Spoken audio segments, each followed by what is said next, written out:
MSCS Media is now part of the Spotify exclusive team.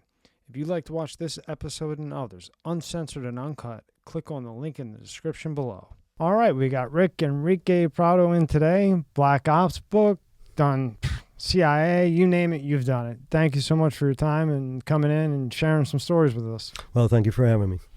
So let's start with Black Ops. When did you decide to write that book? You know, probably be around 2006 or something like that. My former boss, Kofor Black, was harping to me about writing a book. Says, you should write a book. I go, I'm not writing a book. And this went on for a couple of years. But I've always taken it very personal how my agency is portrayed in Hollywood. And I was very vociferous about it, you know, and especially to Kofor. And he's the one that said, look, with your story, you can fix a lot of that. I say, yeah, maybe no. But then it dawned on me, you know, we have our agency is actually fairly small. It's especially the operational part of our business. And we have 139 stars on that wall. A third of those were post 9/11. Wow. And some of those I sent in harm's way. So for me, the fact that Hollywood can portray CIA and our operators as these corrupt, you know, total maniacal, egotistical, drug-selling, backstabbing, you know, being chased by their own government because they were doing something for the government, which is all bullshit. So that was kind of like when I pulled the trigger. The person that finally was a tipping point, Annie Jacobson, she wrote a fantastic book, Surprise, Kill, Vanish. Highly recommend it to you. And I'm in it a little bit. That's how we met. And she's the one that got me the publisher and everything else. So, what made you come up with the cover? Because the cover is what got me. It is. The cover's unbelievable. So whoever came up with that. Well, from the beginning, I knew that the book had to be black and gold because that's the color that I like with the car and everything else.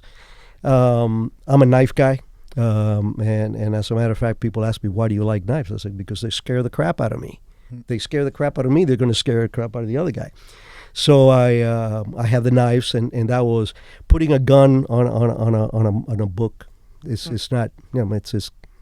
Who knows nowadays? Exactly, right? exactly. Yeah. So the knife came out really well, and it was my idea to put I wanted to put this insignia on the knife, which is our Director of Operations and the OSS. But the publisher lawyers were saying, well, you know, we may need a special. We don't want to do it, so I said, tap on that one. Yeah, I just felt it again to make sure I was right. You can feel the knife come out of the book. Yep. Yeah, and it's textured. We have it in Kindle. Yep. Hardcover, even audio CD. Yep. Right there on Amazon. Get it right there. And then your website, next tab. Website's really, I mean, you can find out everything you want about you on your website. So right there, what are you doing there with Bush? That's a great story. When I was in Korea, his father came down. He was no longer president, but Senior came down. I was chief liaison for the station. So I brokered the whole trip. So during that trip, he asked Prado, he wants an 8x10 sign. I said, no, I want a baseball. So I gave him the baseball and signed it. So this is a September 17th when he signed the lethal finding for us to go after the Taliban. And during the walk, when he got the casual part, I walked up to him and I said, Mr. President, do you recognize the signature? And he goes, oh, of course. I said, well, do you mind adding yours to it? And I was laughing because I was looking at your Mont Blanc there. He goes like this. He doesn't have a pen. That's my Mont Blanc that he's signing. Oh, shit. The pen's in the safe also. You know? So that's why I have both Bushes on there. And my secretary, when I was at Blackwater, she had it mounted, the photograph, the baseball, and underneath it says, sometimes you have to play hardball. That's awesome. Awesome. And you give him a baseball to sign, you know what I mean? Yeah. I bet you'll never forget that. No. And you got some karate going on down there. What are you doing there, too? That was Taekwondo. Taekwondo. I started the martial arts when I was 15. And guy in the air? That's great. It's fairly Hollywood. You know, that's... He was coming in. It's a practice thing. But what happened was, because all my traveling, I couldn't stick with any one particular art. So what I started doing, every time I went to a new country, I would look at all the schools and go, that's the one I'm going to train. So whether it was with the Gracies, I've trained with Jorge and Gracie in Torrance when we had the teams. Well, anyway, knife fighting and all that other stuff, Bob Casper and all that other stuff throughout the years. It's always been, I still train by myself now. I did Krav Maga until about 18 months ago, 2 years ago. I was just getting too banged up. I'm 71 years old, man. I got a lot of. You don't look 71 and you're sharp, buddy. A lot of broken parts, you know. And then you got your NASCAR thing. That's awesome. That is, you see that, right? Yeah, that is. It's all wrapped, and the whole car with Black Ops on it. That is so cool, huh? Let me tell you, I've been through some really humbling experiences here of late, because this is very new to a guy that is from the shadows rather than from the. But sitting there on the track and watching that car go by time after time with your name on it and the book, that was pretty cool. tits. And just think, that was a book that you weren't going to write, Nope, and then you decided to write it, and boom, what do you know? You have a NASCAR wrapped New York Times bestseller. It only came out in March, right? Came out, as a matter of fact, they made, it was 7 is the average, because the audio had sold more and was 5th place. The book was in 9th place, and the overall was 7th. That's the way they rate it. That was maybe 2 weeks after it came out. Unbelievable. And it sold well, I'm telling you, that cover catches your eyes. Yeah, like big time. Yeah, it's a start. Yeah. So, in your words, if somebody's watching this right now, they love the cover, they see that you're not to be messed with pretty much, give a summary in your words of Black Ops. Black Ops is a real story, a real action story about what the agency does, what our guys and gals in the agency do. I'm still waiting for my Aston Martin. That's just not the way it is. I mean, these things don't exist. It's no less sexy. It's no less dangerous. Like I said, we got 139 lives to prove that. But it starts with the Cold War, and it goes into terrorism, and a little bit post that. So it's primarily a true story about action in the espionage world, both Cold War and counterterrorism. Yeah, that's what I was saying before we came on. To me, it's better than an action movie. I read it in one night, a book in one night. I haven't read a book since, other than medical books, because I'm into medical or like space UFO shit. I haven't read a whole book at once, and I don't even know how long. But I couldn't sleep, and it's one of those ones you can't put down. And it's like an action movie, but real. Thank you. That's really what it is. That's a hell of a good compliment. Thanks. I mean, to me, that's what it really is. Now, it's 374 pages now. When you originally wrote it, I always ask this with books.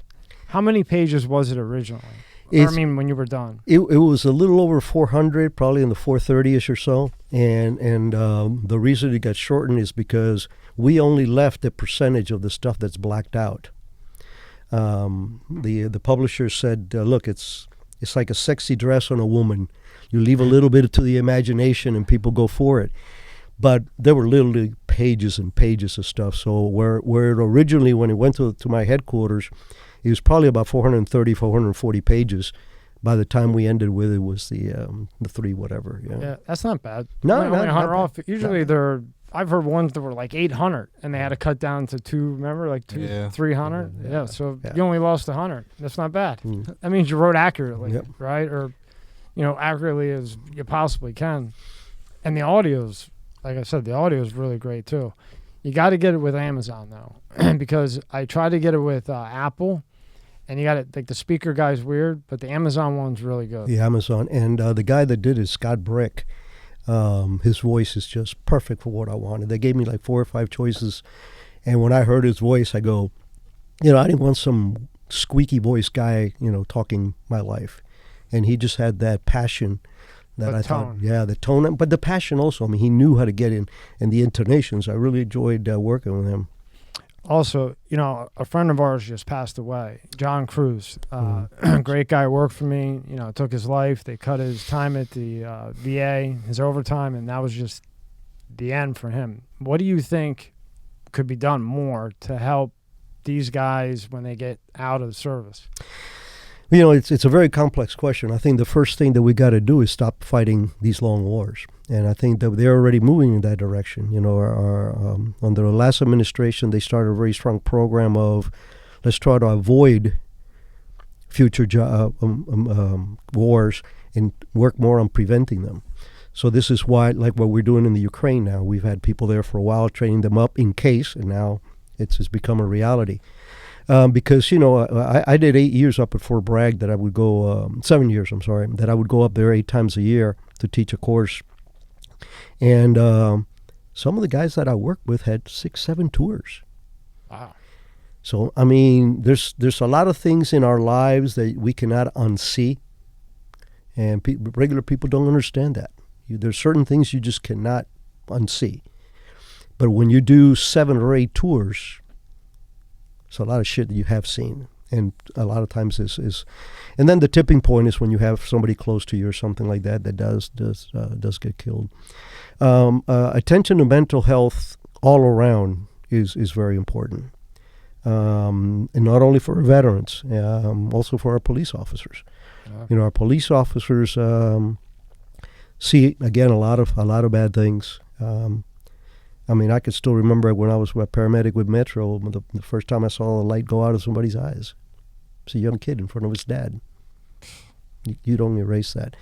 So I think investing in making quality of life for these individuals as they're coming out, understanding that it is something that they cannot overcome on their own. And some gravitate towards religion, others gravitate over to a job they really like your friend. And my condolences. But when his VA thing gave up, that was his hope. So I'm involved in one in St. Augustine through the Masons that is horse therapy for veterans and for autistic kids. I think that's so. Right. That kind of mental health awareness and the fact that look. We have what we have because those people were out there protecting us. Right. Yeah.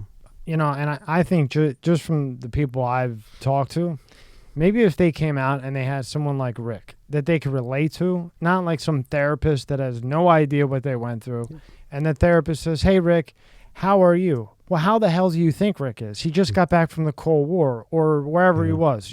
People died, crazy stuff. So when like they would send him in and another one of my friends to a person that has no idea, sits there, with their, what was that? This episode is brought to you by Fiji. More than just water. This is not just rock. It's ancient volcanic rock that filters tropical rain, giving it double the electrolytes and its signature soft, smooth taste. It's not just water. It's Fiji water. Again, that's FijiWater.com/MSCS, $5 off and free shipping. This podcast is brought to you by Monster Energy. Tear into a can of the meanest energy drink on the planet, Monster Energy. It's the ideal combo of the right ingredients in the right proportion to deliver a big bad buzz that only Monster can. Monster packs a powerful punch, has a smooth, easy drinking flavor. Athletes, musicians, co-eds, road warriors, metalheads, geeks, hipsters, and bikers dig it. You will too. Monster Energy is more than just the green OG. Monster has Monster Ultra, Juice Monster, Monster Hydro, Rehab Monster, Dragon Tea, Monster Max, Muscle Monster, and many more. Buy on Amazon, buy on Walmart, or go to monsterenergy.com and believe me, you'll find a place.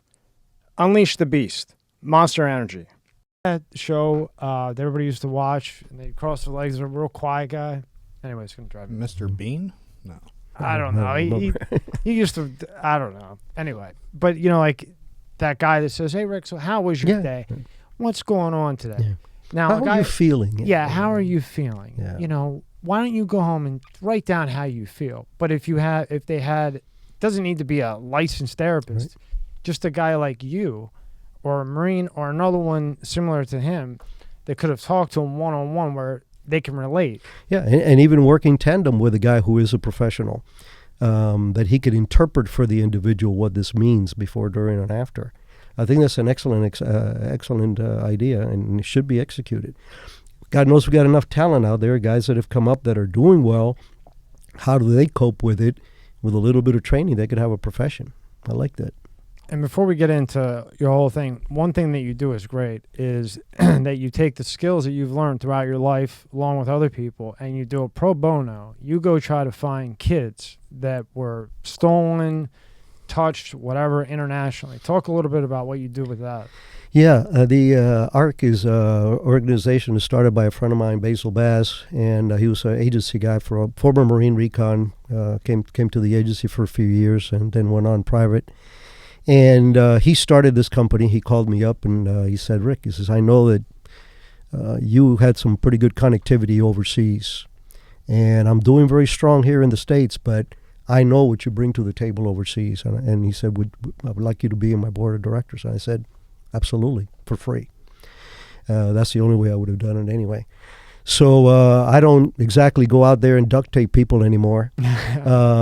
Which we'll get to. But I do have a network in Southeast Asia, Latin America, some places in the Middle East, and definitely in Francophone Africa, that if there's some issue there ain't much we cannot do. And you go try to find kids that are missing, maybe molested or being used, someone's that nasty. Yeah, it spreads the gamut. You know, you have the slavery kind of stuff, because that's exactly what it is slavery, where they'll capture somebody and sell them to an Arab or whatever the hell it is. One thing that's actually very common is parents kidnapping the kids after a divorce. That happens very often. We've had a lot of people that have married Middle Eastern men, and when then there's the divorce, they actually will take the kid and get him out of the country, smuggle him out, and then getting him back is, you know, you go to Saudi Arabia as an American blonde woman, and you're going to fight for your kid. You don't stand a chance. Yeah. So that's where we come in. That's a great thing that you do. Thank you.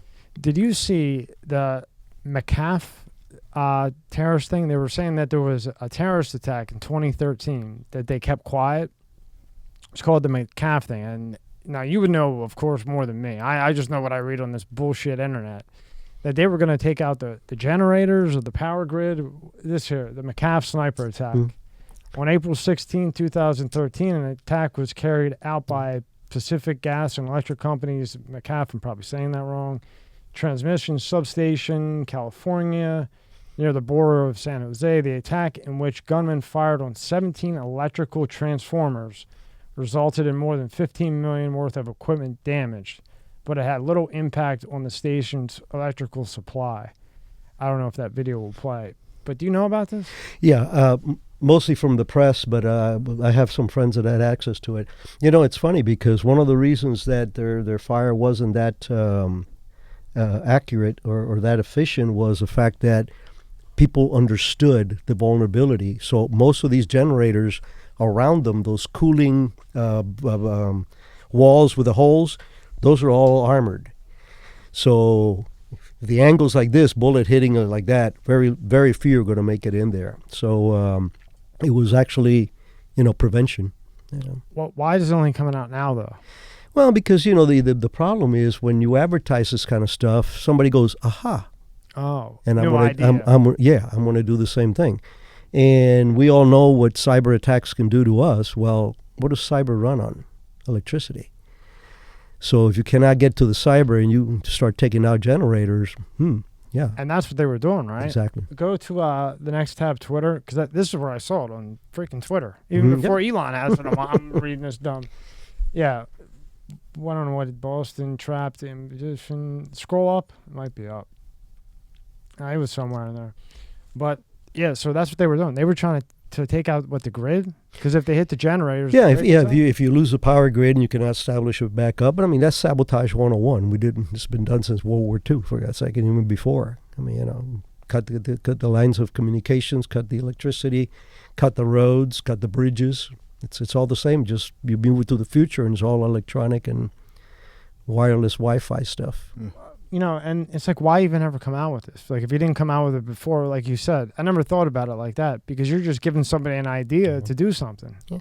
Well, like everything else, eventually, there's no secrets. There's very few things that There's always somebody talking, right? That's right. So you're born in Cuba. That's correct. Right? And then your mom and dad, middle class. What was it like? That was during the Castro Revolution or Yeah, rough time over there. Yep. Huh? Yeah. I was born in 51, and Castro took over in 59. And the town that I lived in Cuba was Nicaragua, was the foothills of the Escambray Mountains. And that's where a lot of the rebels were, including supposedly Che Guevara. And they would, because the town was the first town when you came down, and it was a sizable town. We got harassment attacks very often, and that's where I first saw, the violence of war, right in front of my face, because we lived in the main street of the town. Bombs going off and all kinds of gunfights. It was mostly gunfire at first. Only when it got into serious war, and by that's the time they moved me to Santa Clara. My father sent me with my grandfather. It's in the book, but because that's when the actual takeover. The others were harassment things. They were coming in there, killing a few police or military, and Didi Mao out. But and then seeing what happened with communism. I mean, it was almost instantaneous. 6 months after he took over, my father's company, he employed like 10 people of that, was confiscated and so on. And the indoctrination. I mean, I remember clearly the teachers telling me, it is your duty as a Cuban that if your parents speak ill of Castro or the revolution, you have to rat them out. Mm. That's pretty that's pretty crazy when you're 6, 7, 8, 9, 10 years old. That's real crazy. It is, and some kids did, because let's face it, especially back then, priests and church and teachers, we held it at a level that I don't think exists anymore, unfortunately. But no, it doesn't. So when a teacher told you that, it really resonated, and especially the parents weren't paying attention. My parents were. So what happened was my dad, when they confiscated the business, he saw what was going on. He said, look, we're going to leave the country. And so we moved to Havana. It took him 2 years to get out of Havana. When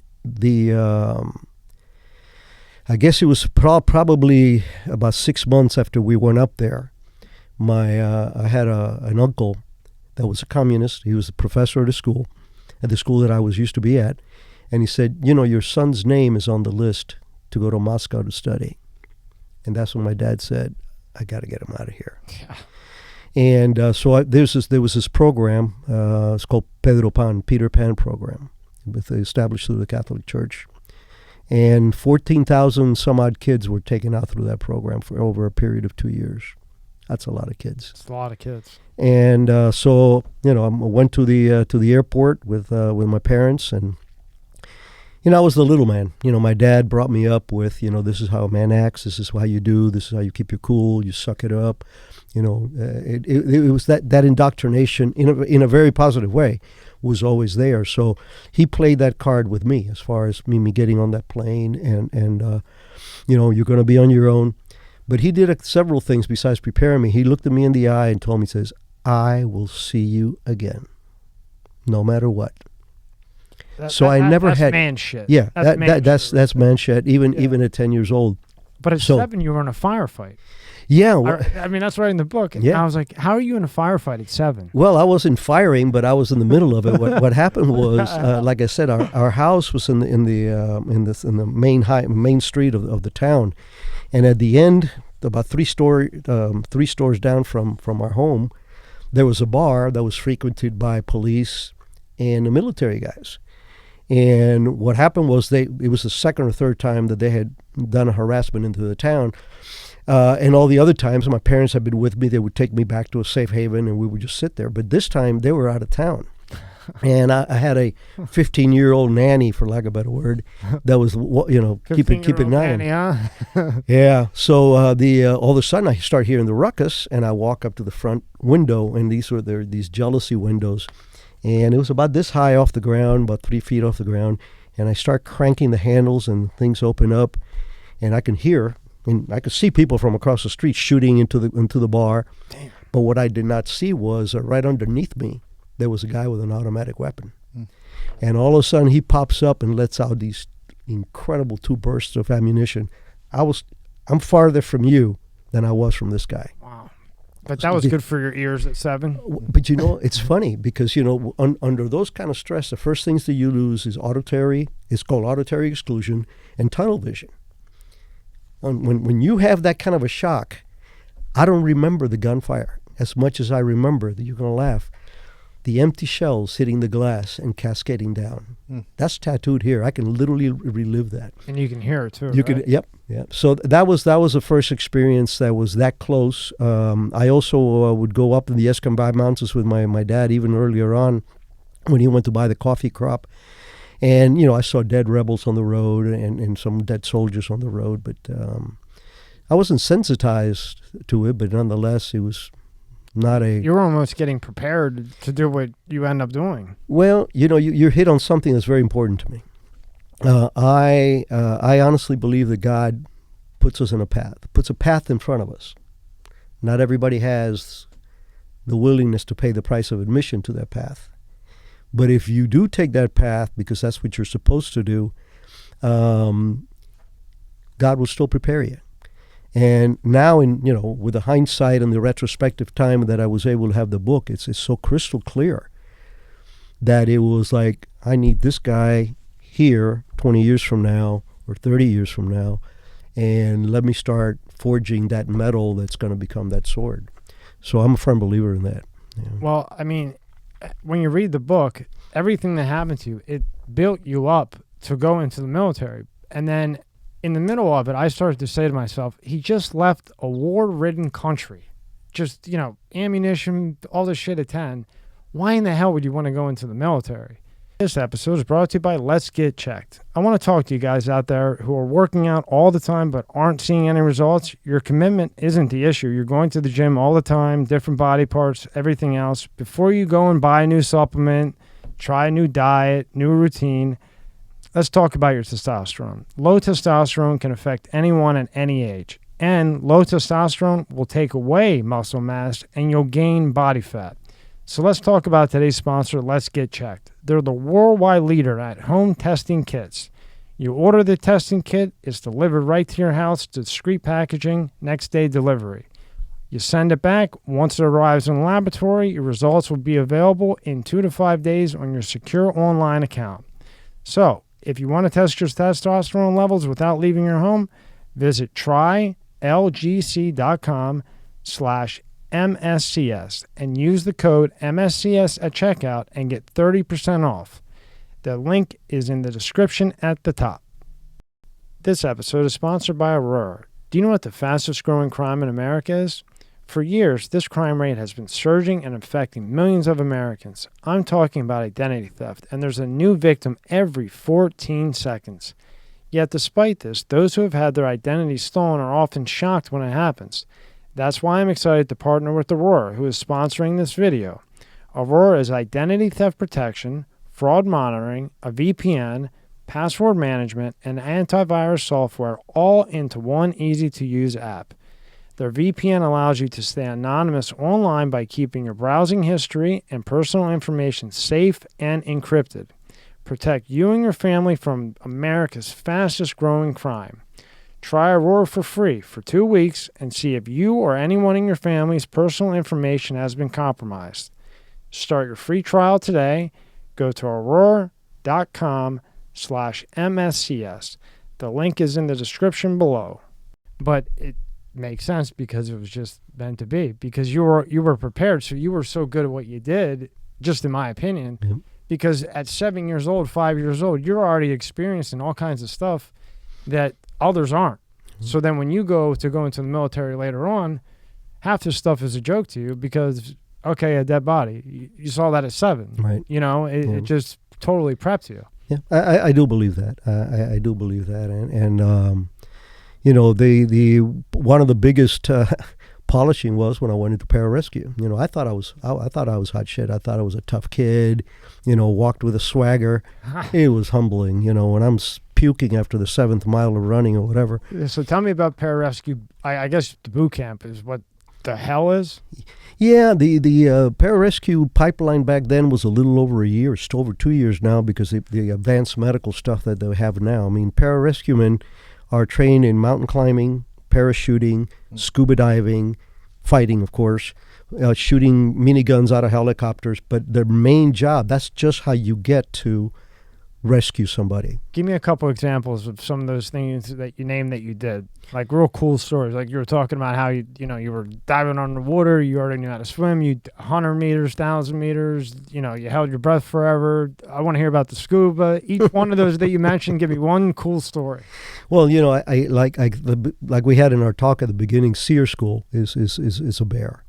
And for us it was two. And there's a couple of stories there that are worth telling, but I was the shortest guy in my class, and my partner was the tallest guy in the class, Steve Berkland, 6'4". And there was this 100 or so meter bomber range, for lack of a better word, booby trap range that we had to go through. Now, there weren't real booby traps. They were, just flashbangs. But if one popped up, they would grab you and you had to start again. And you're doing low crawl under these things and everything else. And what's low crawl? Low crawl is when you're actually laying down on the ground and you're on your elbows and knees and worming it so you don't get shot. So we went through a couple of those. Jolly kind of tipped one, and we were able to stick a stick on where the wire was and hold it. And we went down about 20 yards, and then boom, it went off. The next guys got blamed for it. So we kept going. When we get to the end of this thing, we're all 20, 21 years old. Yeah. We thought we were hot shit. And we're doing this high five stuff. We were the first guys to make it over here, and all of a sudden out of the woodwork comes out like 6 guys. They jumped the crap out of us.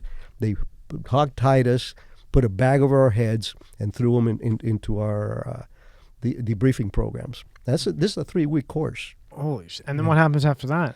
I You got a bag on your head now. Yeah, right? well, I spent, I don't know if it was 3 or 4 days, because, again, that's part of the disorientation aspect of enhanced interrogations. That's where it comes from, by the way, from Sears. And they put us in not much bigger than a phone booth, probably about a 2 phone booth kind of hole. It was only about 4.5 feet tall. So even I had to stoop, so I can imagine some of my bigger buddies. Imagine the 6'4" guy. Yep. Oh, yeah. Yeah. Trust me. And they give you a log, actually a root of a tree. That's where you sit, and it's all rough. And you get 2 buckets. Wow. One for peeing, one for pooping, and you're there. And they got music blasting. It's pitch dark. You can't see shit. But it's constantly rock and roll music and Hanoi Jane, all that crap from back then. And of course, very aromatic, to say the least. And then what they would do is, a couple of times a day, they would come and take you into interrogation. And that was part of the training. How do you resist interrogation? So how do you resist interrogation? Well, you have to know, first of all, you have to make up your mind that you're not going to break. It's one of the things that they try to teach you in SEER school is you only survive if you say, I'm not going to break. And unfortunately, not everybody can do that, even with training. So once you've made up that determination, then you do what you have to do to survive without compromising your country. So sometimes you have to play and give a little bit or try to keep a low profile. But the whole concept of SEER, is escaping, being able to formulate plans for escaping. And that was the second pretty good story. We had our group. We're in a part of the camp. I'm sorry to interrupt you. Did they feed you in the phone booth for those 3 or 4 days? No. So they were really prepping you as if you were in there. They gave us. I remember the first time we ate was a bowl of fish soup, and it had worms in it. Oh man. Yeah. You know what we did, right? We ate it. I mean, what else are you going to do? What else are you going to do? You're But that's part of the, hey, I will do whatever it takes to survive this. So we're in a concentration camp. We are actually out of the cubicles. We're living in a concentration camp, concertina wire. And for whatever reasons, I get picked as the guy. The team picks me as the guy that's got to escape. So so I escaped once, got caught, and paid for it. How'd you get caught? I crawled under the wire, and they got me. Yeah. But what we did the second time, my buddy Jolly Green, Steve Berkland, we had another guy who was a tail gunner in a B-52, called him Cool Breeze, and they went to the other side of the camp, and they got in an argument, and they got in a fight. Now you got two guys who are 6'4", 200 and some odd pounds swinging at her over there, and everybody's attention was here, and that's when I got out. And I was able to go to the safe point, which was a hut in the middle of nowhere. And when I walked in there, they gave me half a bologna sandwich and brought me back to the camp. No punitive action. You escape, but you can't miss the rest of the classes. Well, at least you got a bologna sandwich, yeah, right? half a bologna sandwich. Best meal I ever had. And then tell me one about the scuba. Well, scuba school is arguably the toughest thing that we do in the military. One of the reasons that the SEAL teams and pararescue have a long-lasting friendship and respect is that until SOCOM was actually created, the only two units that had to be scuba qualified in order to get your credentials, and they're the Tridents, we are Maroon Berets, was scuba school. That was a commonality. And to this day, Green Berets don't have to go through scuba school. Really? Not to get the beret. They have to go through jump school, but they do not have to go to scuba school. A lot of them go post, but they already have their beret. And then what's jump school?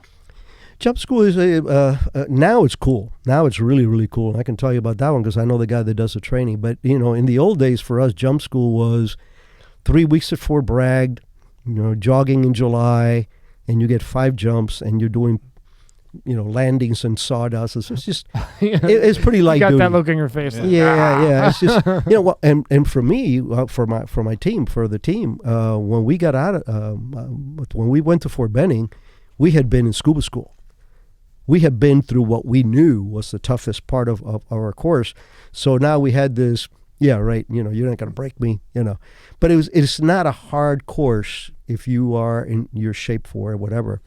But scuba school is a different animal. I mean, there's a lot of athletes that can run, jump, and do pull-ups, but you get their head underwater and they can't function. And it's not just swimming; it's literally being able to survive.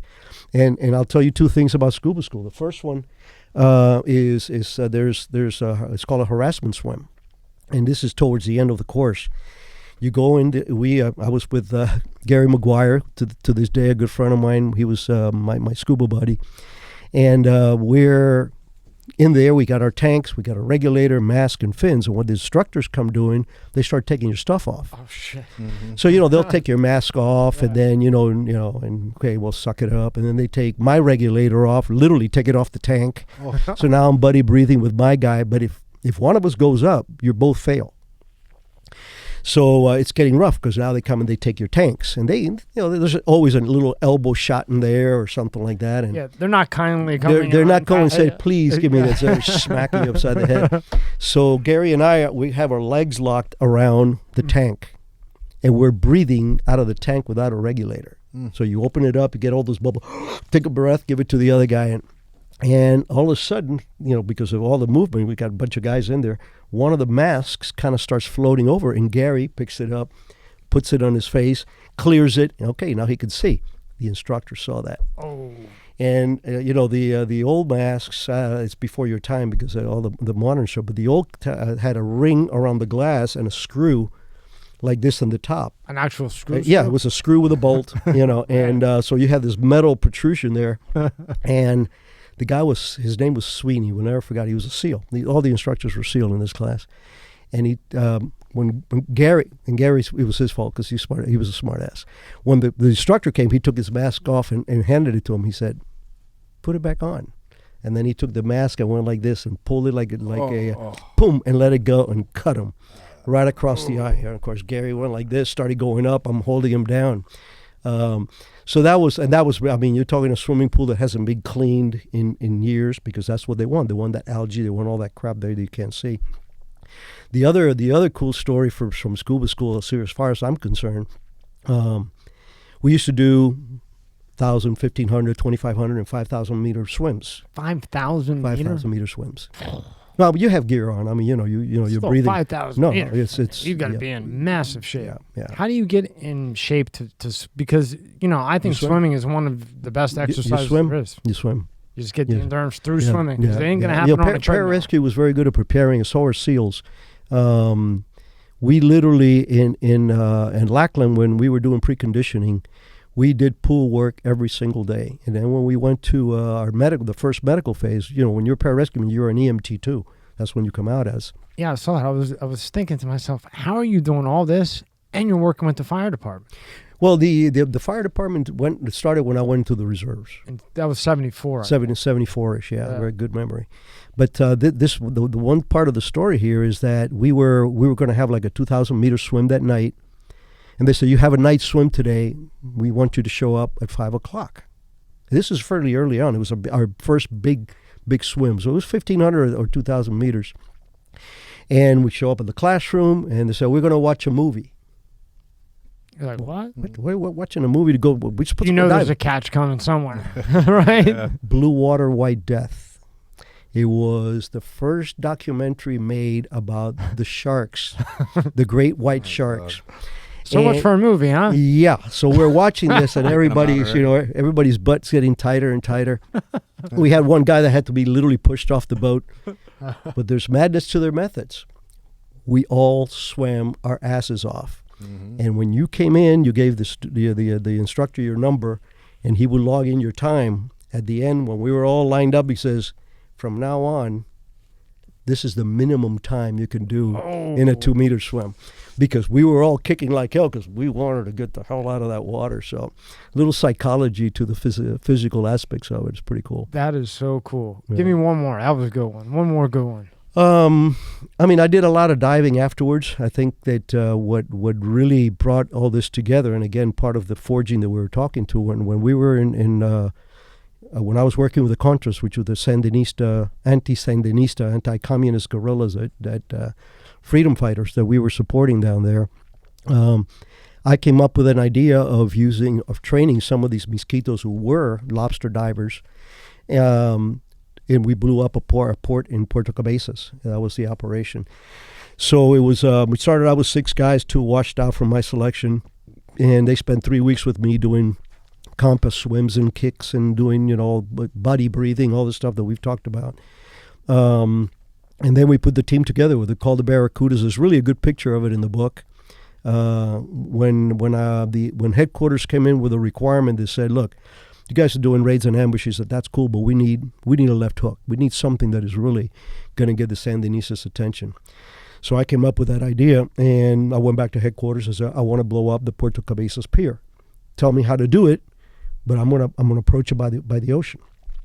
So what you see in that photograph that's in the book, it's 80 pounds of C4 in a torpedo-shaped bomb. And it's not that easy because you have to get the buoyancy just right so it doesn't float and drag you up or sink, and you have to drag this thing. So we just getting it to float exactly neutral was a bear. And, that's how we did it. Swam it to the underneath the pier and under the Sandinistas' noses, hooked it up, did him out, back out, and 4 or 5 hours later, the thing blew up. And, oh, my God. And the importance of that, the importance of Puerto Cabezas was that was the logistical belly button for all their military aid coming out of Cuba. Oh, okay. So the Puerto Cabezas pier literally had tubes for oil that could be pumped in, and that's where all the military supplies would come in. So that was the idea. Here's you have a place where it's really going to kick them in the nuts, and that was the concept. But that was also if I had not had the scuba training and the confidence that I had in able to train people and send them in harm's way, I would have not been able to do that one. Now, at this time, this is like 72, 73? No, this is actually, I was in that program from 81 to 84. Okay. A little over 3 years. And where's the Cold War at right now? Because when I looked up, I looked up how long it was, and it said 41 to like 91. Yeah. I mean, the Cold War never went away. Okay, let's face it. I mean, there was a distraction called terrorism. And I preached about this all the time. Communism, which is our main Cold War problem, is like a cancer. It's going to kill you. It's going to destroy you. But it takes time, and you have time to go get medical help or whatever it is. But terrorism is like getting shot. If you don't do self-help, put a tourniquet on, have your buddy get whatever, you're dead. Mm-hmm. So the same thing came politically. When terrorism became an international event rather than a local event, like me in Latin America, me in the Philippines, when it became an international event, the prioritization of the stuff that we have to do, every government agency follows, especially the CIA, by the way, what the president tells you got to do. We don't do anything that it isn't without the approvals. That's another myth that this book will show in great detail. And in the book, you make a great transition from the Cold War to terrorism. Yeah. You make it real smooth to understand. Yeah. Because, it was going on 41 to 91. Yeah. But then terrorism came, and then it was like the Cold War was blanketed, still going on, still fighting, still watching out. But the terrorism was such an impact, and you made that transition easy to pick up on. That's what the action was. Yeah, and simple was basically like the Cold War was here, terrorism came, the Cold War just got a bunch of blankets and pillows over it, and this is what we're worried about. Yeah. And then the Cold War wasn't really talked about. Yeah, it's a matter. Look, this as a businessman. Overhead is everything, and you also have to prioritize your resources, whether manpower, intellectual, or financial. When the government tells us these are the priorities, well, we go as far down that list as you can. But let's face it, you want to get those first one or two really knocked in, because that is your grade. That's what you're being tested on. That's what you're being assigned. So it's not like we stopped looking at communism. I think that one of the mistakes we made, and we're paying for it now, is we really turned a blind eye on our backyard, Latin America. And look what we have between Cuba and the Nicaraguans, Venezuela, now Colombia, going in that direction. We took that's one that we took our eye about, because that became not part of the Cold War minimal, because that's where we go after these folks. It's in third world countries. That's where you meet the Ukrainians and the Yugoslavs and the Chinese and all that. That's where we try to recruit them, is overseas. But the focus on helping Latin America survive and be able to fight back some of these communist intrusions, where we took our eye off that ball, and we're paying dearly for that right now. I didn't know all this until I read that. And the first thing I thought, negligence, complete negligence. And then the result of the negligence, when, like you said, when you take your eye off, look what happened. Just like, in my opinion, Putin. Right. You let him, he saw Biden in there. I don't care about blue, red. I care about who's best. Yep. But Putin saw he could get away with it, and he made his move. You're spot on. And let me tell you, I don't do politics either. I'm an intelligence officer. Yeah. I work on facts, and I don't have access to facts anymore, right? Yeah. But I'll give you an example. Jimmy Carter. Jimmy Carter was a very decent man. A very nice, a very smart man, but a very naive man. And he was also a milquetoast. Communism and terrorism are done by predators. And when you sit across the table, like I have, recruiting a terrorist, or working with police guys that have thrown people off of buildings, they got to look you in the eye and go, yeah, if I bite this guy, he's going to bite me back. Carter takes over. Soviet Union invades Afghanistan. Our hostages in Iran, that happened under his watch, they were kept for 444 days. Wow. Panama Canal given up. Now security for it is done by the Chinese. But here's the difference. You have Jimmy Carter, they see a weak president, and they start taking advantage of it. In comes Ronald Reagan. I don't know if you know this, but the day that Ronald Reagan was sworn in, that's the day they released the hostages. The very day. You know how I know that? Because I had Roger Stone in. Oh, and the two things I can only... all I can hear about from him is Reagan and Nixon. Mm-hmm. That's it. Yeah. Even though he drives me absolutely nuts, he's just funny and crazy. I've met him recently, as a matter of fact. He's crazy. Yeah, but it's true. I mean, it's that kind of mentality. Yeah, he said when Reagan came in, boom. But it's no different than the growing up in a neighborhood where you have to take care of yourself. If you let the guys take your lunch, or if you don't at least fight once, you're not going to eat. They're going to take your lunch every week. And, you're talking about Putin. That's a pet peeve of mine. Because when he invaded Ukraine, everyone went, oh my God, we didn't see that one coming. It's been going on forever. The first thing he said when he took over, he said, I will reconstitute the Soviet Union into its glory. I even know that. How do you do that? By annexing, going back and taking Poland and taking this and taking that. So what were you expecting? And then, but notice again, when he did it, when he knew that he could get away with it. Yep. Now, do you think he just had bad intel? Or do you think he was like hiding in that bunker too much, sick? I don't buy the whole sick thing for 2 seconds. Yeah, I don't know. Again, I don't have access. Your opinion. Yeah. I don't have access to any facts that would mitigate that. But my professional historical aspect of it is that there was two things going on. One is actually very good. Remember when I said earlier that we've made a decision to help our allies, so we don't have to fight wars. We can have them as surrogates defending their own. And it's not just us. We're on the outside. From the outside. Yeah. Well, we started doing that with the Ukrainians in 2015. I mean, the Ukrainians did not get 2 weeks training and do what they're doing. We've been in there teaching them how to run rat lines, how to do recruiting, intel sourcing, sabotage, insurgencies, covert communications. All that stuff is being taught by not only us. I mean, our Canadian Special Forces guys have been in there quite a bit, as a matter of fact. So that was something that I don't think that was very transparent to him, how good these guys had gotten.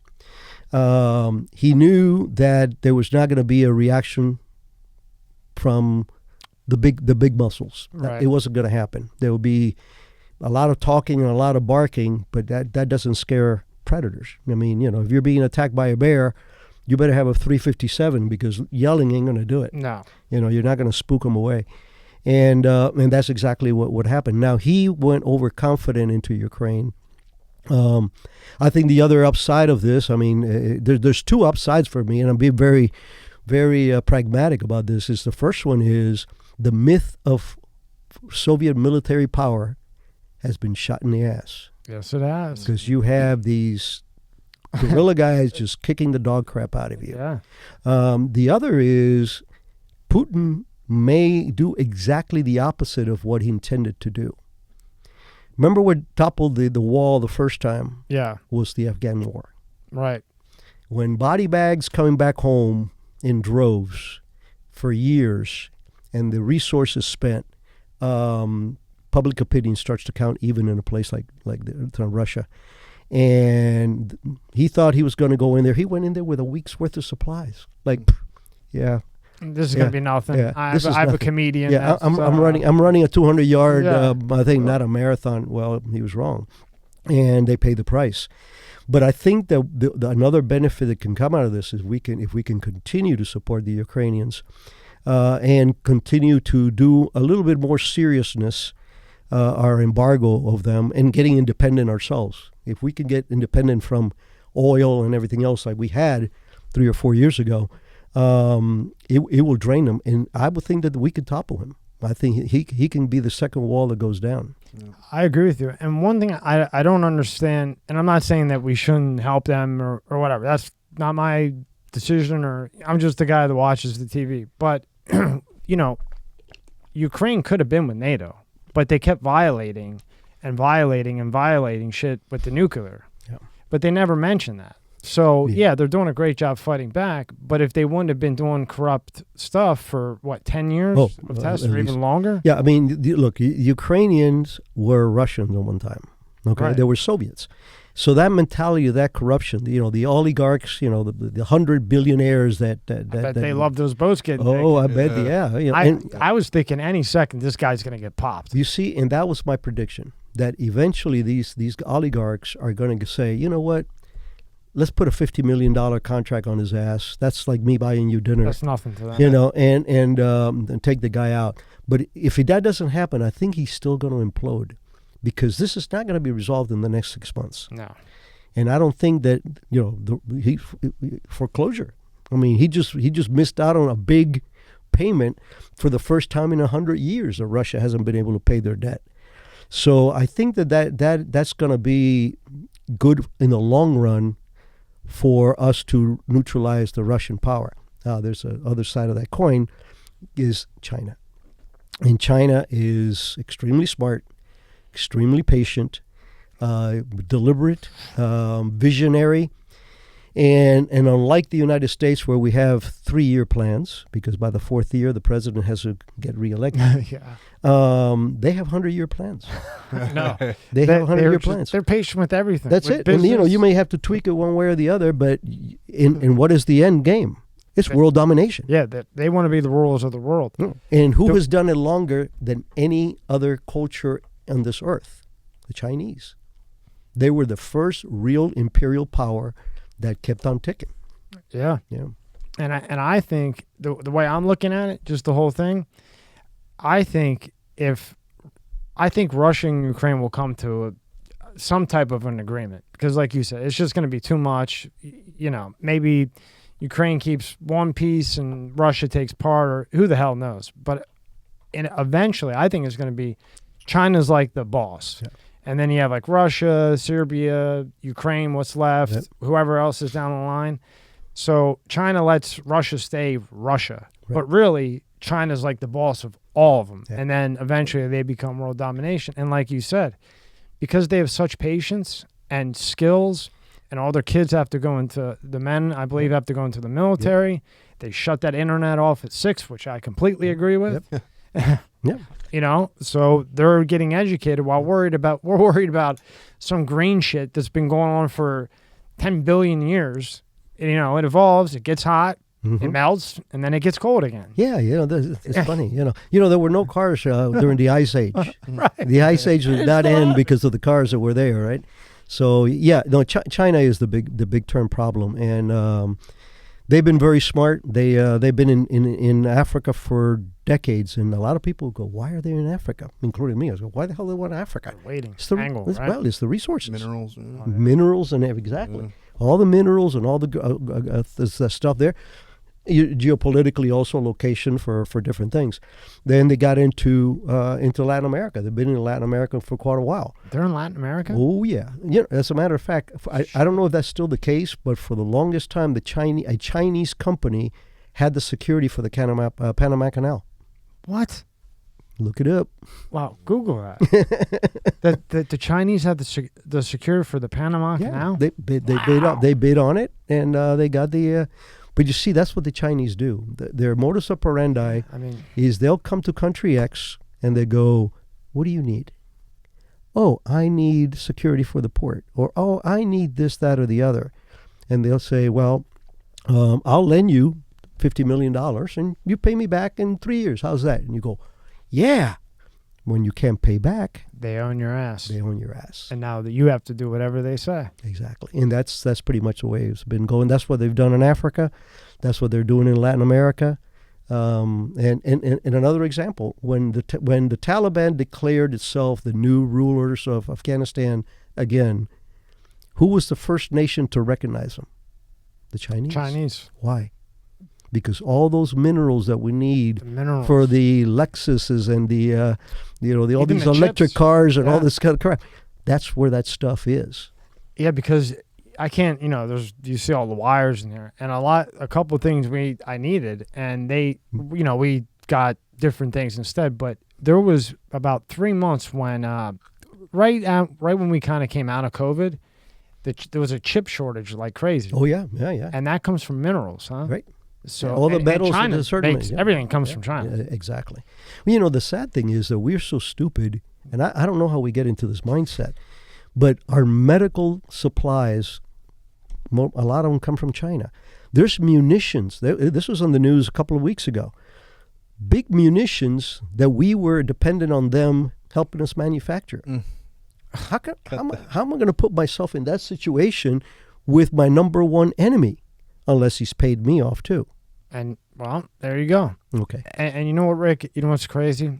A little bit different. But we had in Jote Cardona, and he was working with Escobar and all them, and he did what he did. Long time ago, he got nailed, 50 years ago or whatever. But what was it, like 300 million kilos of heroin, 300 million kilos of coke? I mean, a ton. But back then in federal prison, when you got life, you did half. You know, they had probation, you did half, so you got out at 50 years, 40 years. So he got out. He changed his life. He's doing the right thing. And he's actually, you know, he turned into one of the, you know, came out. Now he's within God, and maybe it did change his life. Good for him. I'm sure it did.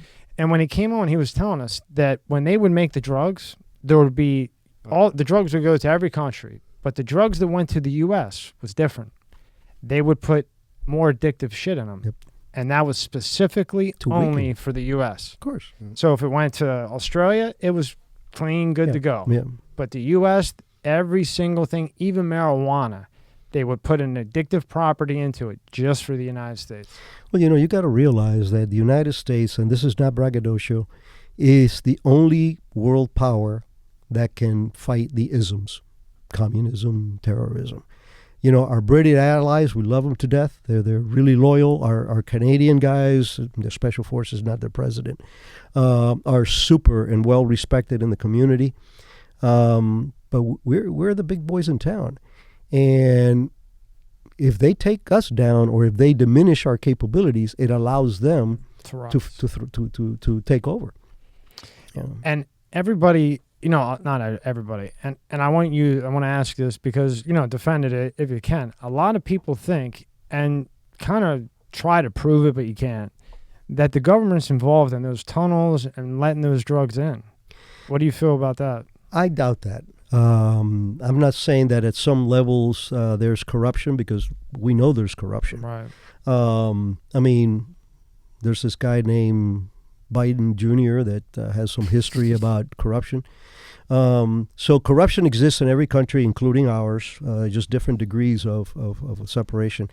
I tell you, I can't speak for anybody else, but I can tell you that in the 24 and a half years that I did in the agency, I never did or saw anybody do anything that was not sanctioned by our president. Notice I didn't say illegal. Right. Okay. The CIA. Sanction. I heard. The CIA cannot operate in the U.S. We are forbidden to operate in the U.S. We can't. We have to be overseas. But there's two things that the agency does: collect intelligence, both open source and through sources. So you're sort of the recruiting and breaking into bad guys' computers and, you know, hooking them up and all that other stuff. And the second one is covert action. We're the only organization that has Title 50 authorities. And Title 50 authorities mean that if the president says this is good to go, you're supposed to be protected and be able to do whatever it takes to do. And so that part of it, I never saw us do anything that wasn't blessed. You saw the photograph of George Bush, you know, when he came over to sign the lethal finding after 9/11. He was right there. I mean, I literally had that hanging in my office. He wrote on a piece of paper, CIA, CTC stationery. He said, "Wanted, dead or alive," and he signed it and he gave it to us. That's awesome. So, you know, that's awesome. I mean, it's there. Yeah. It is there. So, you know, it's so easy to come up with these conspiracy theories. Yeah. You know, I think the conspiracy theories are great psyops from our enemy, because if they can plant those kind of seeds in our minds, that's a freebie for them. Yeah. You're weakening us by turning into each other. There is corruption. I am sure that there's some mayor or even a governor or whatever that's on the take, maybe higher, I don't know. But I don't think that there's a systematic, you know, thing going on there. Yeah. But it is a topic that needs to be addressed, because that border has to be secured. Oh, that's unbelievable. To me, it's just, you know. While America slept, China gained a stranglehold on the Panama Canal. Damn. Read a little bit of that, Rob. Yep, it says, Wow. decades have passed since tiny Panama ranked among Washington's big national security concerns. The 1989 U.S. invasion notwithstanding, the two nations have enjoyed largely cordial relations since the Panama Canal handover in December 1999. A boom in canal transits that include two-thirds of cargo ships traveling to and from the United States keep Panama and its globally strategic canal well within the U.S. sphere of hemisphere. Until now. Under President Donald Trump's Ross, Washington has stood idly as China rolled into Panama and established a major hemispheric foothold alongside a waterway essential to the U.S. commerce and national security. Holy Yep. hell. And there you go. Just like much as former President Jimmy Carter was blamed for negotiating the treaties. Yep. I mean, you said that verbatim. Not that I didn't believe you, but just to pull it up for I the lived audience. it. I lived yeah, it. you I mean, I lived it. literally lived it. You know, what they did is they had the security, and they built 2 facilities on either side of the canal. And the theory is that those are to shut down the canal if in case of war. And I want you to see this. Click on the next tab. It says former CIA. Now, when you saw this, I don't know if you did see this. Did you see this? Yeah. Now, how does this? I mean, you know this. This guy, is first one of out all, of it. yeah. But well, look, like everything else, we've had a couple of really inside people like Ames and a few others, Nicholson, who I unfortunately met. Scroll down a little bit. But this guy was actually, I believe, a contractor, and of course, the Chinese are very influential with the community, and you got to understand that there's such a big difference between the way that we do business and how the Chinese. Yep, 1982. Like you said, patience. They have the patience.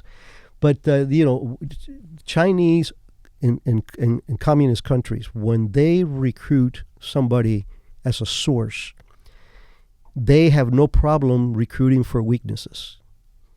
We try to recruit for strengths. I want somebody who is ideologically compatible to me saying, your country is all screwed up. They're getting in there. They're going to destroy your family. Help me help you. That's a recruitment from strengths. The Chinese will have a businessman go there, and all of a sudden they come irresistibly handsome to these beautiful women, and they get compromised. Or they'll dope you up and put little kids in the room and take pictures of you. There's nothing they will do. In 24 and a half years, I never saw an inkling of a honeypot operation. And a honeypot is when you use a woman or a man to seduce a target. So it's a very different game. So it makes people a lot more vulnerable. And like you said, like that one guy, it just puts a bad rap on the CIA. Yeah. And it's the same with the cops. You have one cop, he makes a bad decision. Now all of a sudden every cop's bad. Or he's bad, because there are cops, like they're been in the ages, like I said, Ames and Nicholson and others. You figure with us, we have a very very robust program for background investigations, and we take polygraphs every few years at the agency, and they're full lifestyle polygraphs. How accurate do you think a polygraph is? Like 1 to 100%. Polygraph is a tool. One of my best friends from the outfit actually has a doctorate in polygraphy. He's a former cop, very good friend of mine. He's in the book actually, and it's a lot of it is the operator. How do you put the questions? How you're watching the individuals? You see certain reactions. The machines are there. The machines have gotten a lot better too. I mean, everything with the electronic age, just like here, now it's all computerized, and they're retina, looking at your retinas, if they react, and all this other stuff. But it's a tool. For us, first of all, we live in a country that, until now, and hopefully it will remain so, you're innocent until proven guilty. So you have certain rights that other countries don't abide by. So the polygraph is just a tool. It's just one of those things. And as a matter of fact, I've always said that one of the things that a polygraph does is has a prophylactic effect. So let's say that you apply for the agency and you're getting polygraphed, and you say, yeah, well, when I was 21, I smoked some dope and I stole some hubcaps. Okay. Other than that, have you done anything else? Nope. And then all of a sudden you're straight line. You know that if you steal a paper clip, next time when you get your polygraph 3 years down the road, you're going to ping. So it does have that prophylactic aspect to it, but it is primarily a tool. It's one of the many tools in the counterintelligence side of the house. Now, before you joined the CIA, give me one of a crazy story right before you joined the CIA and went that route. When you're climbing up, you flew through the ranks, Rick. I mean, you really did. Yeah, I was fortunate. I never planned my career. I just followed my heart. I always knew what I came to do at the agency was the shit that other people didn't want to do. We have a saying is, if it's easy, State Department can do it. So this is, if it's hard, that's what we're supposed to do. And for hard things, you have to have hard people. But before going into the agency, I was a paramedic in Metro-Dade County in the 70s, and those were, that was cocaine heaven, right? Cocaine heaven, and the gang wars and the shootings and everything else. So I became I was already a pararescueman EMT too, but now 3 times a week I'm patching somebody or starting IVs in somebody's eyeball or something, Yeah, like how bad was it in the 70s when coke is written down here and everything else? We had shootings constantly, real Colombian gang kind of stuff. But we were talking a little earlier about things you cannot unsee, and there's two things that happened to me when I was in a first responder, and I like saying it because we take for granted what our first responders see. Can you imagine those guys that opened that wagon in Texas, whatever hell it was, with 40-some people dead inside of there, men, women, and children? How do you erase that out of your mind? Impossible. Impossible. You have no heart. You're a psychopath if you can't. Yeah, right. And so our first responders have a duty. The first one that was really bad for me was, and I was even riding rescue. I was on a regular fire truck, but I was already MT qualified. There was an incident in a big construction site, and one of the pylons, as it was being put in, there was a young man, about 18, 19 years old, in the hole, guy to get in, and the thing snapped. And it crushed him against the wall. That was the first time I saw the lights go out of somebody's eyes. You know what made it worse? When I looked to my right, his father was standing there. Oh, that's bad. That's bad. Yeah. That's a bad one. And the other one, and that one, I don't know if that one's in the book, but the other one is in the book. I don't think that no, I don't think that one was in the book. And I can talk about it because it was before the agency anyway. So you're good to go. Yeah, I'm good to go. Nobody's going to come in and shoot us right now, right? Well, break 3 because I'm taking 2 with me. I already got 2 on my hip, so it doesn't matter. And one was a hollow point. Ooh. I got fragments in there. Yeah. Ooh, nice. Right leg. Yeah, it feels great. But the second one was a 9-year-old kid. He knew how to swim. And he went into the house, got some orange juice, and he's walking on the edge of the pool, slips, hits his head, falls in the water.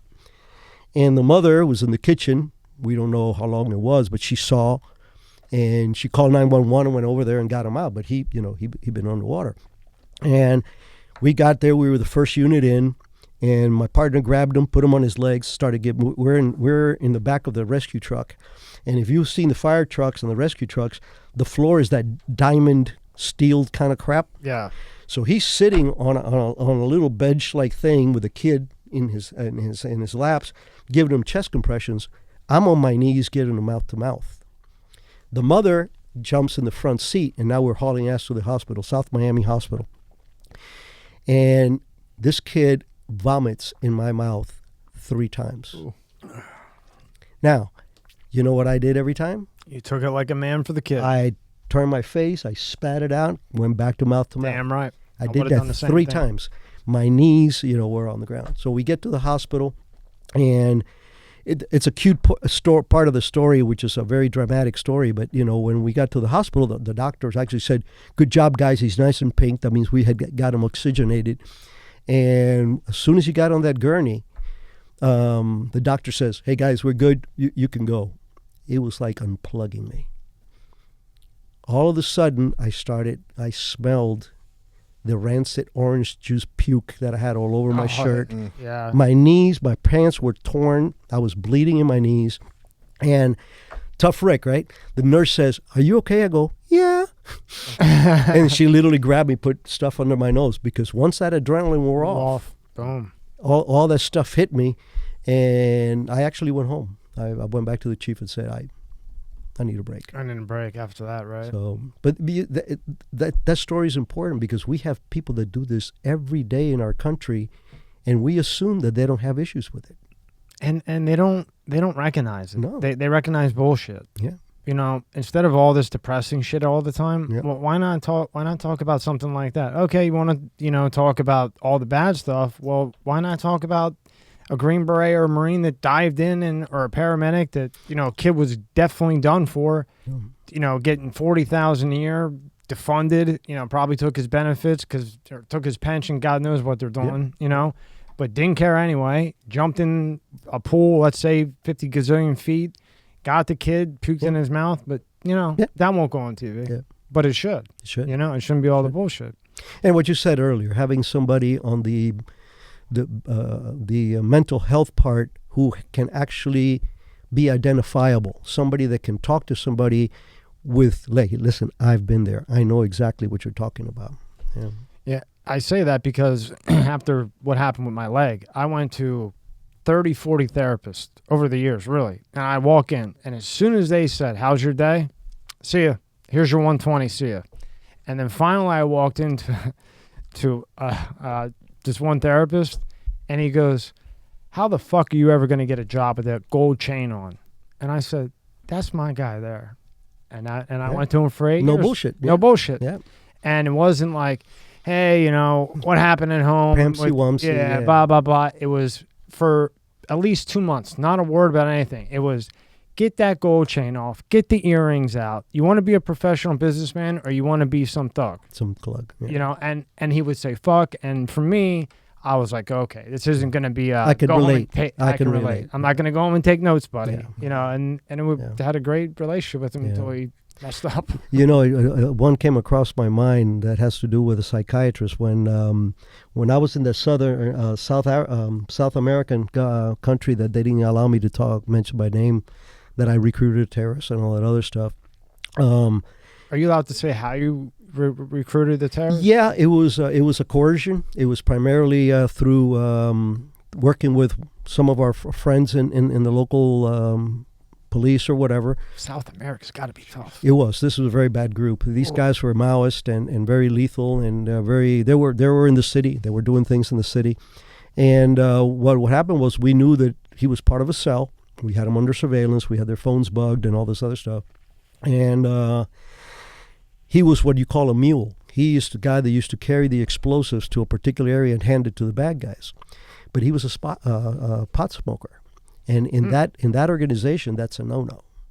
If he gotten caught with that, he would have been chopped. So when we busted the cell, all these guys went into interrogation. They pulled him aside. And that's when my friend said to him, says, I got an offer you can't refuse. And I came in. I was allegedly a Central American businessman, and I just said to him, so look, this is real easy. You tell me information. So I don't care about communism, politics. I'm a businessman. I don't give a shit. I don't even give a shit about your country.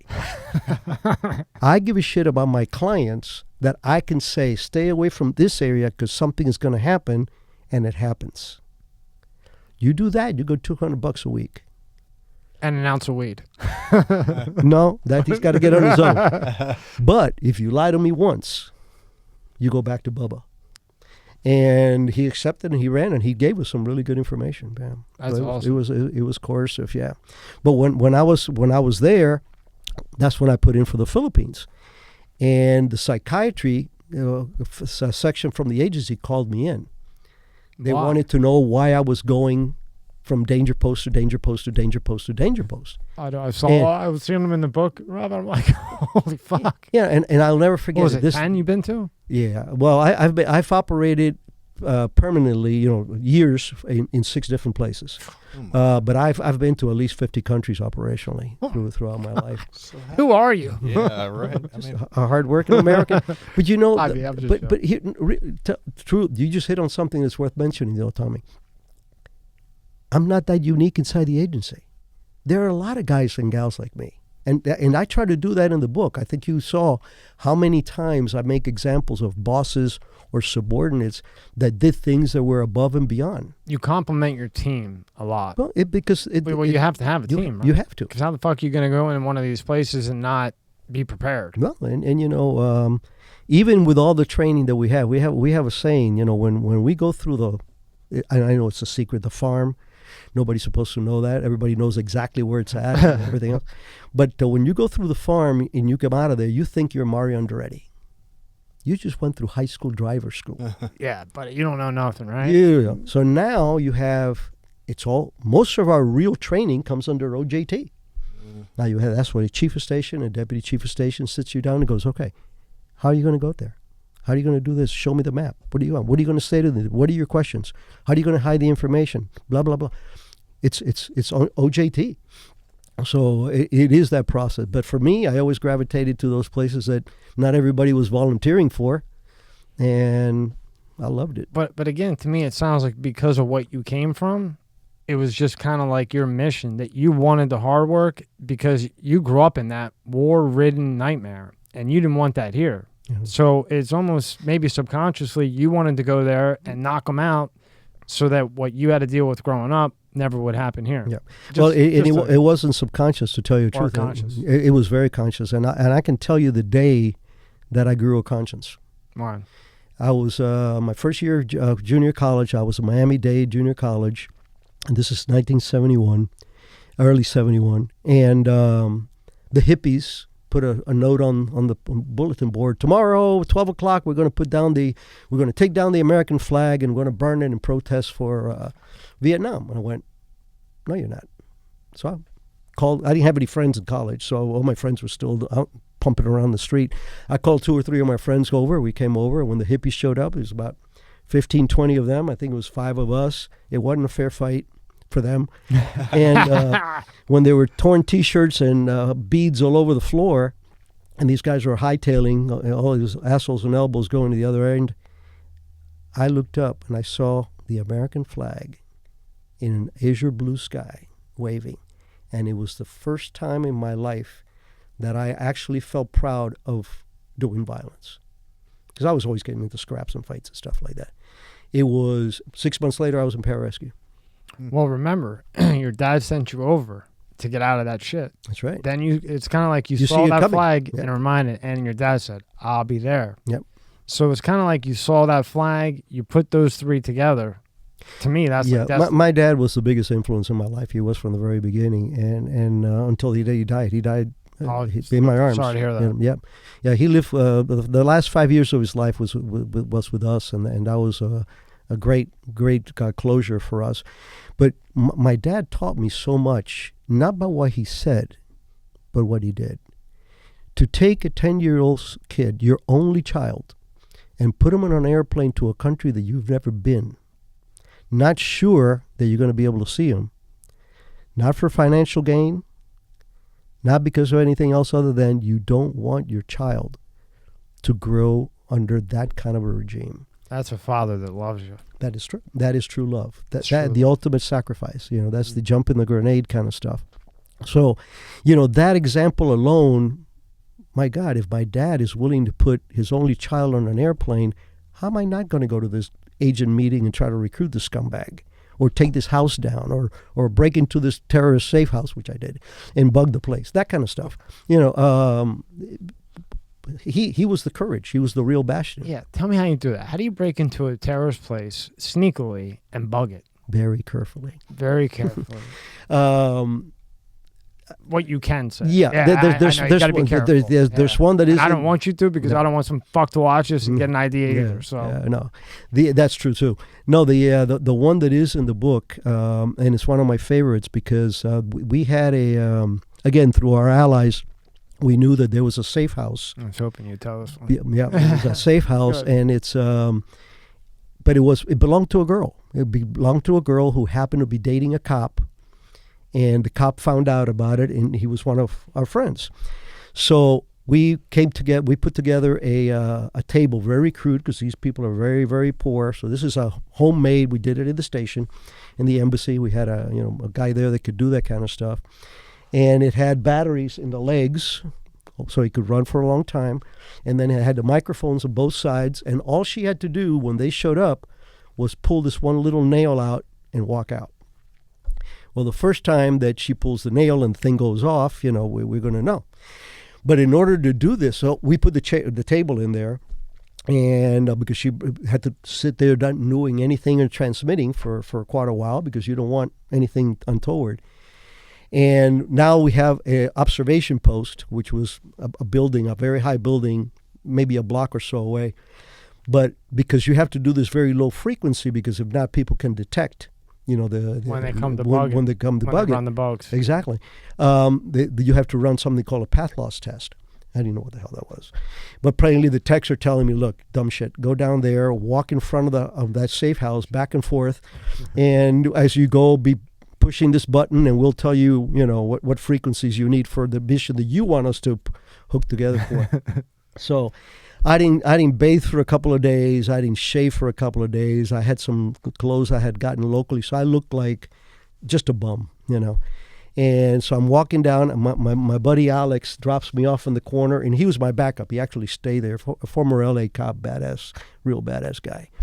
And but he's tragically white, so he couldn't get it near any closer than that. Yeah. Right? So I'm walking, literally, I walk past the house, and as soon as I am right in front of the door burst open, and 5 of these guys come out. They had a soccer ball. They were going to go play soccer, and they literally bumped into me. Now, I had one hand on the button pushing. I had my other hand on my gun.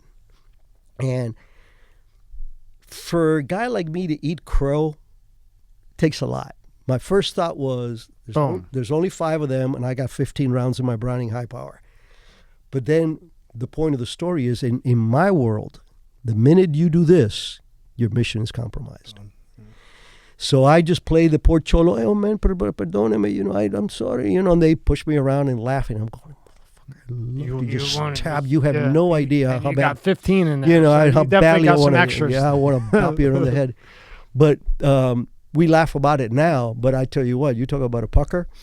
And I remember Alex telling me, he says, yep, I saw it coming. And I say, yeah, I heard you rack your shotgun. He says, how'd you hear that? I said, I literally, even though it was that far, I heard that clank, clank.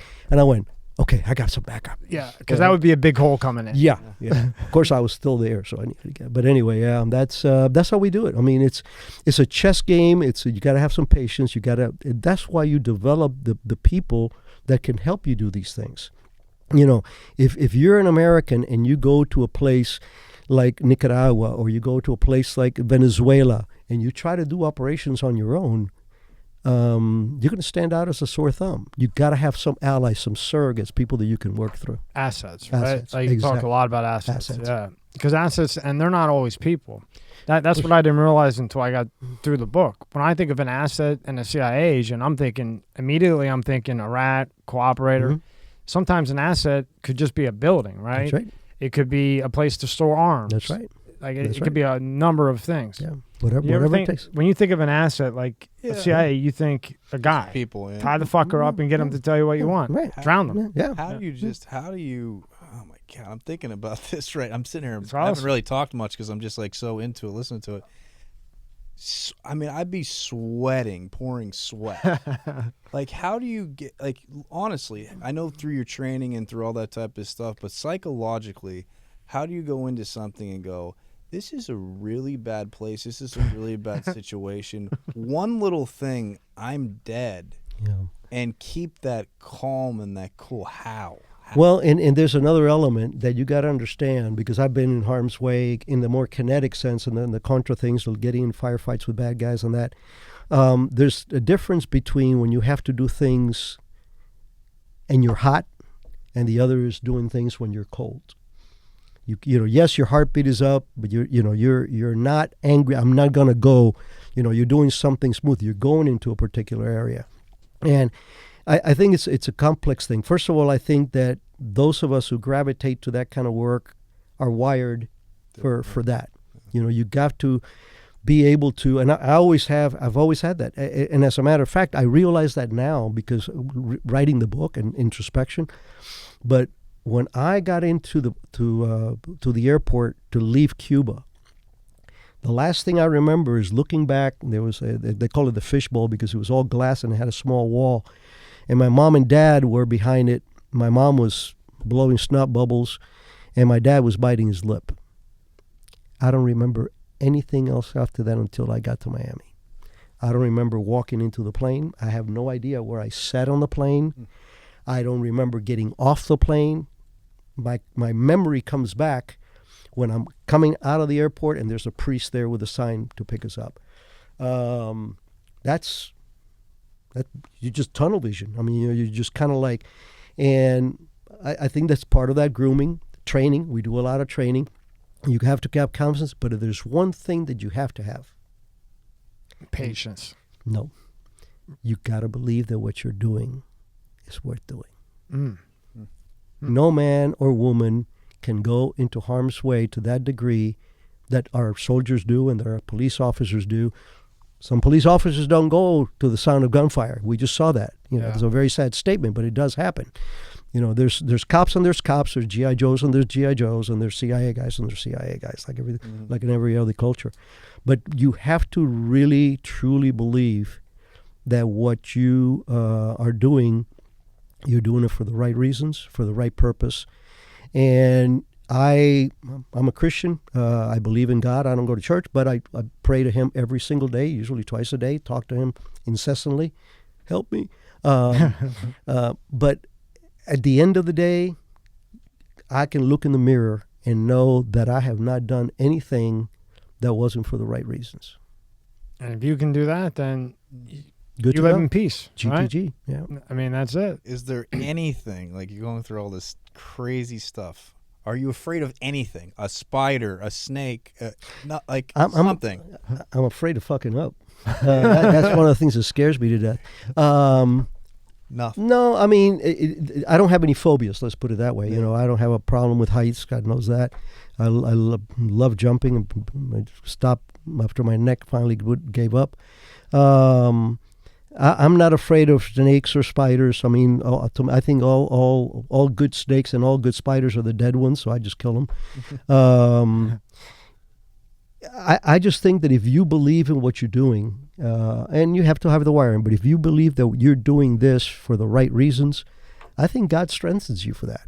I think that, you yourself steel yourself, but there's this Holy Spirit aspect of our personalities, whether you believe in no matter what you believe, there's something in us that hooks us up to something else. All right. So now it's 1980, and you join the CIA, right? What are some of the tests and things that they make you do to get into the CIA? Well, you can speak of. Yeah, and I can answer that pretty easily, but you got to understand that I came into the CIA back door. That's where one of the anomalies of my career. When I was in pararescue, my goal was to go to Vietnam. By 1974, I knew they were not going to send me, and there was no Vietnam to be had. So I wrote a letter to the agency, handwritten letter to the agency saying, hey, look, I speak a couple of languages. I'm a ninja pararescueman, and I'm free and single and love to mingle, and I want to work on Air America or something. Right. Ignorance. Right. But just superficial. I have no idea. You got to tell me this. What's a ninja? A ninja pararescue? I know. Yeah, ninja is you do all the fighting stuff and the shooting stuff. I know. I wanted to ask. I'm sorry to interrupt you. What was the highest you jumped from? 14,000. I think 15,000. Fuck no. How was that? Oh, second only to good sex. That must have been one hell of an adrenaline rush, right? It is a nice rush. Now, what's that feel like when you're jumping 14 feet? What's the first thing you feel up there? It's funny because the misconception is that it's an elevator thing. You do not feel like you're falling. No? You feel like you're accelerating because you are. You're dropping at 110 miles an hour. Wow. And that's what you feel. And the coolest part of skydiving is when you're dropping at 110 miles an hour and you go into what's called a delta, where you move your arms back and straighten out and put your legs out. And now you're going 60 miles an hour this way while dropping 110 this way. That's heavy duty shit. Now, how do you level that to land correctly? Well, when you're flying, you're literally flying like an airplane. Your body has to be in a position that you're balanced. Wow. You could turn by doing this. This is how you make your turns. And then you go pull and you do your stuff. But under canopy, now you're not moving that fast. Canopies have maybe 20 mile an hour forward speed. And that's why you have to turn them into the wind, because if not, you're landing too hot. But the feeling is exhilarating. If you ever get the edge, do a tandem. Our grandson, our oldest grandson, just turned 18, and he got his first skydive. That was my gift. Did he love it? Oh my God, he's hooked. Well, but everybody in my family except my wife has jumped. My daughter jumps, her husband jumps. Both my boys, of course, they got jumps. But yeah, you do not feel that. I think one of the things that gets people is when they first open up that airplane door, and all of a sudden they see, they're at that altitude, but once you literally step out, all that goes away. You don't feel anything other than exhilaration because you're going so fast, and it's thrilling. And you see it in camera every time people go, wow. That's the first thing they say, when they're on a tandem. I always think I'm going to have a heart attack if I did it. Yeah. No, it's safe? Yeah. Look, if you drive safe a car, is safe. Yeah, exactly. I mean, there's people that bounce. It happens not frequently, but it happens. But there's so many safety things there, and the guys and gals that do this, they got years of experience, especially the tandem. You have to have at least, I think it's 2,000 jumps to be a tandem instructor. Damn. To jump. How many times do you think you jumped? A couple of 100, 200 and something or something like plenty. that. Yeah, that's plenty. Yeah, especially a lot of them. Well, you saw the picture my favorite photo in the book is the one with scuba, my full scuba jump. Yeah. Is it on the website? It is on the website. What website is that? Is that one and my Barracudas with a bomb are my two favorite go-to pictures. And that photo was taken in July at Homestead Air Force Base. That's really cool right there. Yeah, that's okay. That's okay. Yeah. It's my lovely wife. That's okay. That's a nice gun right there. Yeah, that's an MP5K. What's that, an AK right here? That is, I can't see. I can't see it. No, it's an M4. M4. Yeah. Oh, jeez. Yeah, this book's great. But yeah, it should be. It's in one of those pictures. Roll it. Pretty sure they have it on there. Go up. God damn. Maybe it's at the top under. No, it didn't. Rick's bio.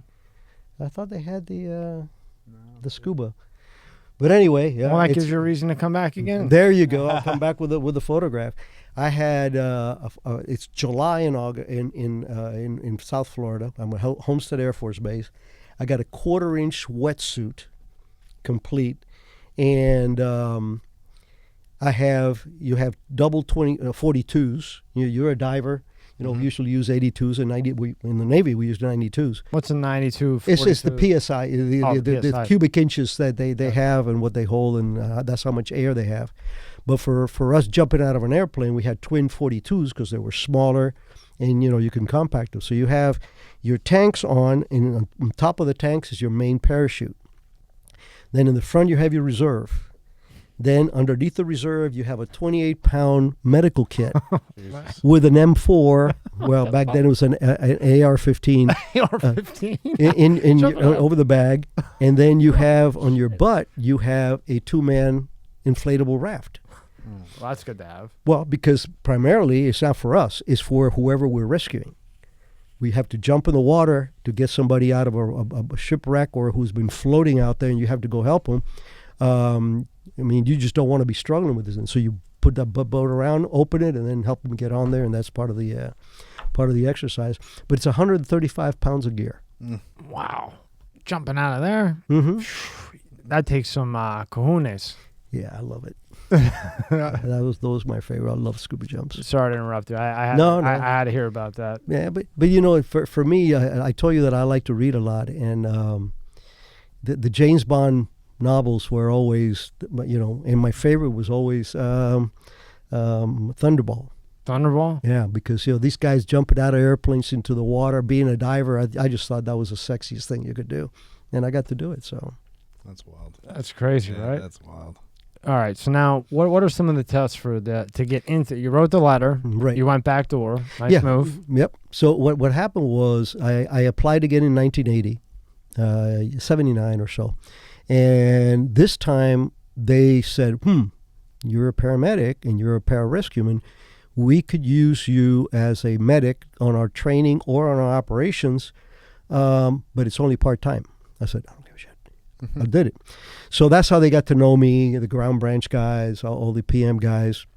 And, I more than held my own. I could rucksack. I could do whatever I want to fight or shoot, whatever. I could do it. And but it was part-time.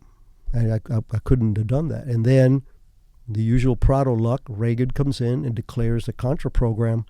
The agency at the time did not have a single native Spanish-speaking Hispanic that had my military training. They had Green Beret guys in there, but they spoke some Spanish, but not native. Not fully bilingual. Which I could pull. Now, for the interest of the audience and for what your question is, the process for getting into the agency is a little elaborate, but I'll start with some of the things that people should do if they're interested in that. You got to have an education. You got to have a 4-year degree of something. And as far as I'm concerned, if you're going to have a 4-year degree in something, it should be something applicable. Don't take social sciences, So in my case, when I finally did finish my college, it was all intercultural conflicts, religion, all the things that cause wars and conflict in the world, and understanding people. So a degree is important. A master's is good, but it's not necessarily a deal breaker. Learn a second language early. They don't care if it's Swahili. The concept in the agency is that if you speak a second language, or if you've tackled a second language, you have the wiring to tackle a third and fourth and a fifth. And we do have people that are like that speak multiple languages. Military training is a big deal. I would say that probably 30% of our officers have been in some form of military, which is quite a bit. When you look at the population, is 2% that actually serves in uniform in the military at a given time. It's a lot. And you're talking about 2%. Yeah. So, it is, but, the military gives us something. First of all, there's a diversity that exists in the military that doesn't exist anywhere else. You have people from all walks of life. You have Asians and Hispanics and blacks and Middle Eastern and everything else. And now you do 10, 15 years or 10 years in the military, even if you don't do a career, 8 years. You have your clearances. You've learned how to operate in harm's way. You've built that calmness that you have to do before you jump or you do a room entry or whatever it is. You've learned all that. And you've been checked out. Your managers have been saying, yeah, this guy's hot shit. Yeah, this is the kind of guy.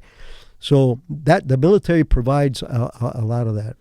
The process is tenuous in that you go, now it's on the website. You go on the website and you tell them that you want to be, and it's a secure website. It's something that people cannot not just any Tom, Dick, and Harry. Exactly, can go to, right? exactly. So you go in there and you apply, and then it's just your name or whatever, and then they follow up. You'll be contacted. Usually there's a phone call. They'll talk to you a little bit. They'll call you in for an interview. For those, I always tell people, tell the truth. Even if you have some picadillos in your life, get them up front. Because they already know anyway. Because they're going to know anyway. Eventually it's going to come out.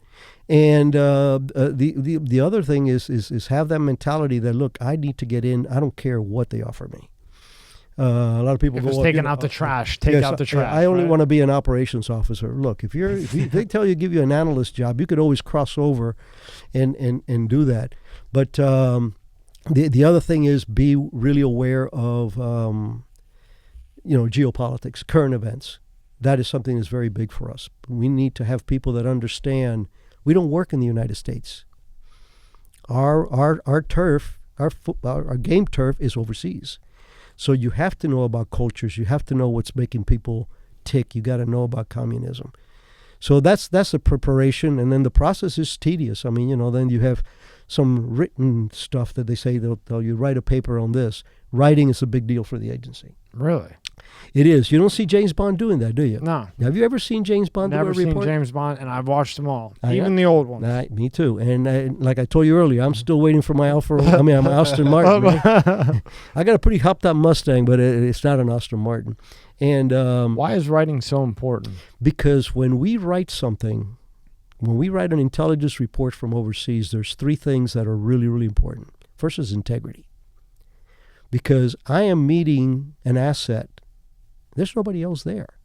If I embellish, or if I lie, or if I forget something and I make it up, or exaggerate, kill somebody. Yeah. I mean, so for us, that integrity is part of your writing.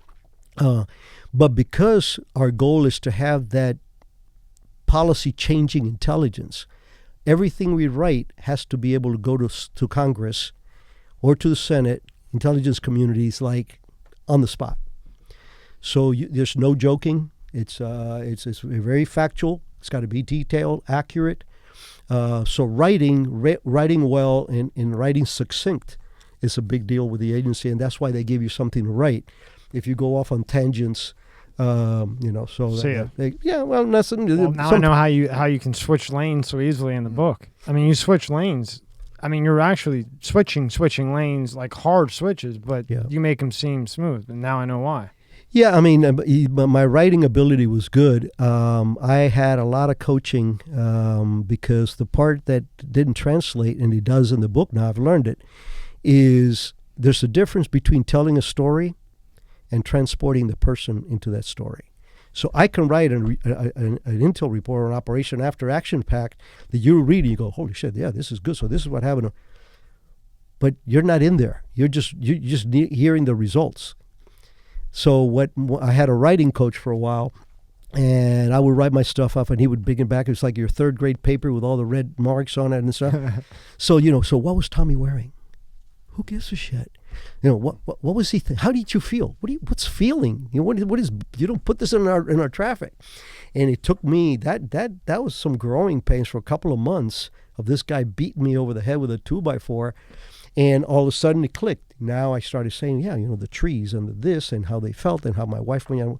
And you put the person in the story rather than just reading an after action report. Because then you're making everyone there with you. Exactly. You're transporting them. Then they can make the best decision from there. Yeah. Do they put you through anything physical? The agency? Yeah. Especially for our paramilitary side, you have to have the military and the fitness for it. The agency at my time, it's been changed quite a bit, but at the time it was geographical areas, just like State Department, Africa Division, Latin America Division, Far East, blah, blah, blah, blah.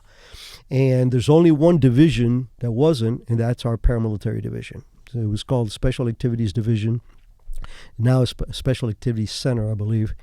And under Special Activities Division are 3 branches, which again it's an anomaly in the agency. Most mainstream divisions, will have the area division chief. You will have 2 or 3 that are area experts on, let's say, East Asia. You would have Southeast Asia, China, and Korea. Those were the 3. And then under each one of those, you would have 5 or 6 branches of people that within that theater, they specialize on something. So branch is usually 10, 12 people. Well, ground branch is several hundred, wow. Because it comes from the OSS days. They wanted to keep the purity of the OSS days. So Special Activities Divisions, Special Ops, that's all comes from the OSS. So, but the physical training happens more on when you actually get hired. Like I said, unless you're coming in as a paramilitary guy or gal, when you go to the farm, there are physical requirements. Got to get in shape, but we're not looking for triathletes. It's like I said, it's not always a kinetic environment. But they do go through a mini SEER school. That's part of the indoctrination. For guys that don't have the military training or gals, they actually go through a paramilitary phase where they actually they jump out of an airplane. They get their 5 jumps. They got to know riverboat crossings and flipping, your encompass, transportation, hot wiring things. You learn all that crap. What was the worst thing to you? Because, not a lot of things bother you, but what was the worst thing you had to do getting into the CIA? I know you probably had done worse things prior to that. No, that's a good question. In that, for me, I didn't have to physically. Physically, I had physically. The agency for me physically wasn't that maxing. Living in the jungles of Nicaragua for over 3 years, that took its toll. Tell me some stories about that. You're in the jungle in Nicaragua. Who the hell wants to be there? Me. Yeah, I know you. That's why you were there. 3 years and 3 months. Can you imagine being there for 3 years? But I was only there Monday through Friday. I used to go home on the weekends. So I had that, and I slept in a jungle hammock, and It's, again, you have to believe in what you're doing. And for me, the satisfaction was very visceral because these Contras, these Nicaraguan freedom fighters, were trying to do what I wish I could have done with Cuba. They're trying to fight back and get their freedom. So here you have a kid that saw he and his family lose everything to communism, couldn't do shit about it, but now you're the only CIA officer for the first 14 months of that program, working with these guys, training these guys. Doesn't get any better than that. Congratulations. And the other part of it is the purity of the mission. I have dealt with individuals that I don't particularly like, but if they're providing a service that I need, you manage that. But here, I was in awe of all these little peasants because every single one of them had a story. And that's what I would do. Almost every night, I would grab a cup of coffee. I would go to a different fireplace. And everybody's hanging around their fire, cooking their shit, whatever. And I would ask them, why are you here? You're going to be surprised. Nobody said, I don't believe in communism or Lenin or... No. It was all personal. What did they say? They raped my daughter. Raped my daughter. Fuck. They forced conscripted my 15-year-old son into the military. They beat up my priest and burned down my church. They stole my cattle and gave it to the military. So it was all very personal, pure reasons for that. They were not there for ideology. They were there not for economic. They were strictly there for that hunger of freedom and to make sure that your family, like mine, was able to overcome it. So, and you wouldn't, without you saying that or reading the book, you would never think that. You would never think. You would think that the only reason they're there is to get out of there or kill you. Yeah, that would be the only two reasons. Yep. A person on the outside. Right. And is that why, if you look at what's going on in Russia and Ukraine, if let's say Russia inevitably takes over Ukraine, right? Let's just say they eventually take a hold, you'll always have like some sort of guerrilla warfare. Somehow, right? Absolutely. You do not train, and I'm not talking specifically here in Ukraine because, again, I don't have visibility into that, but I know the craft. If I was doing that kind of a program from the very beginning, okay, move, shoot, communicate, that's basic, and then how to use this kind of weapon, the more sophisticated weapons, patrolling, sort of covert communications, but then you get down into running intelligence cells, rat lines. How do you infiltrate people? How do you feed an insurgency? What are the logistics, requirements for an insurgency? There's a saying, amateurs practice tactics, experts practice logistics.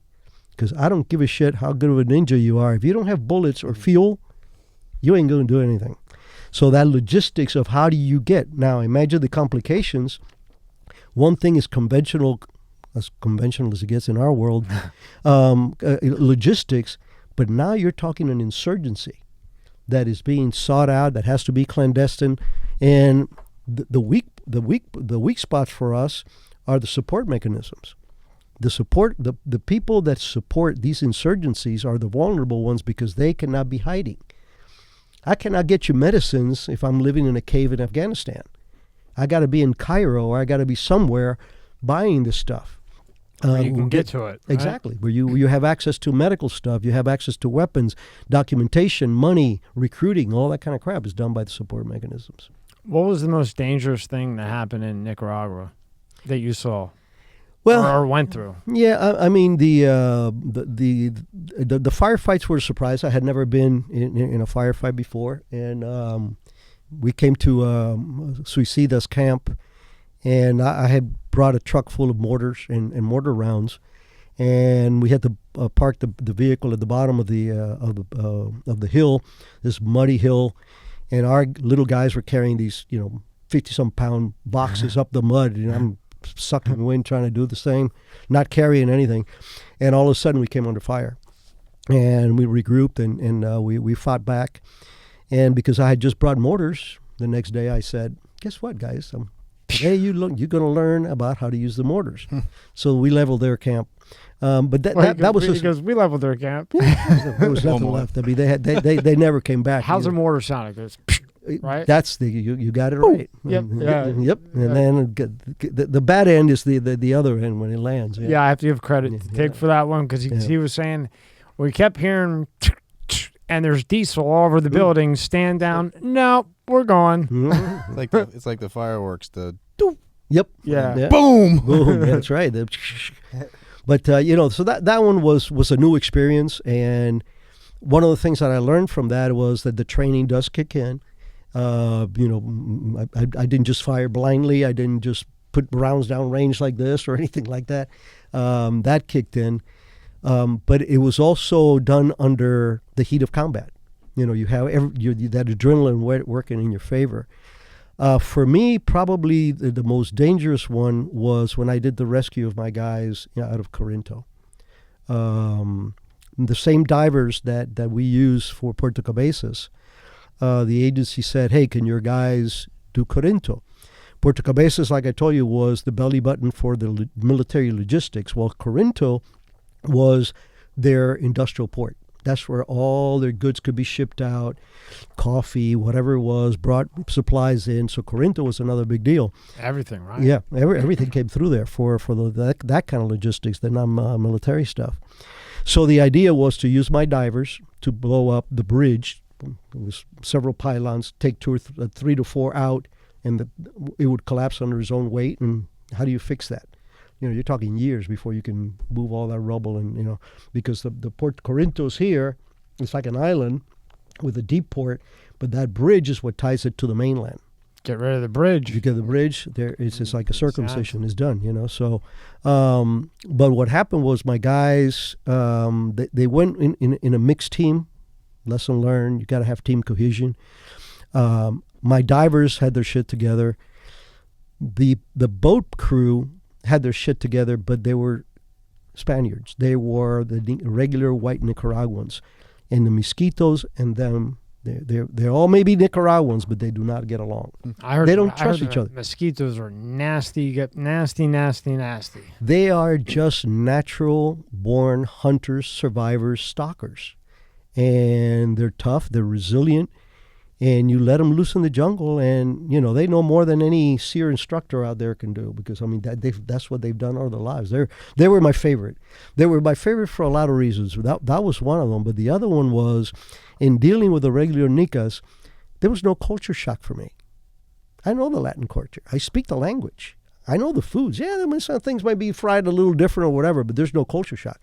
But going to the Mosquitia, when they're speaking, Mosquito, Sumo, or Rama, and their second language might be a little bit of English and some Spanish, and just watching the culture and living in these camps, and it was very different, and I found that fascinating.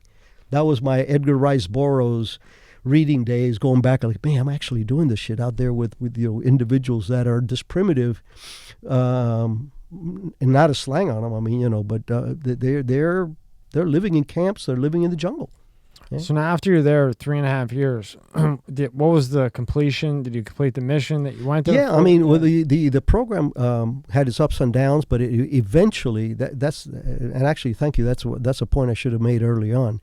The beauty of the Contra program that we did for Reagan was that it was the first covert action program that actually caused a legal election to have to be taken, and the Sandinistas lost the election. Wow.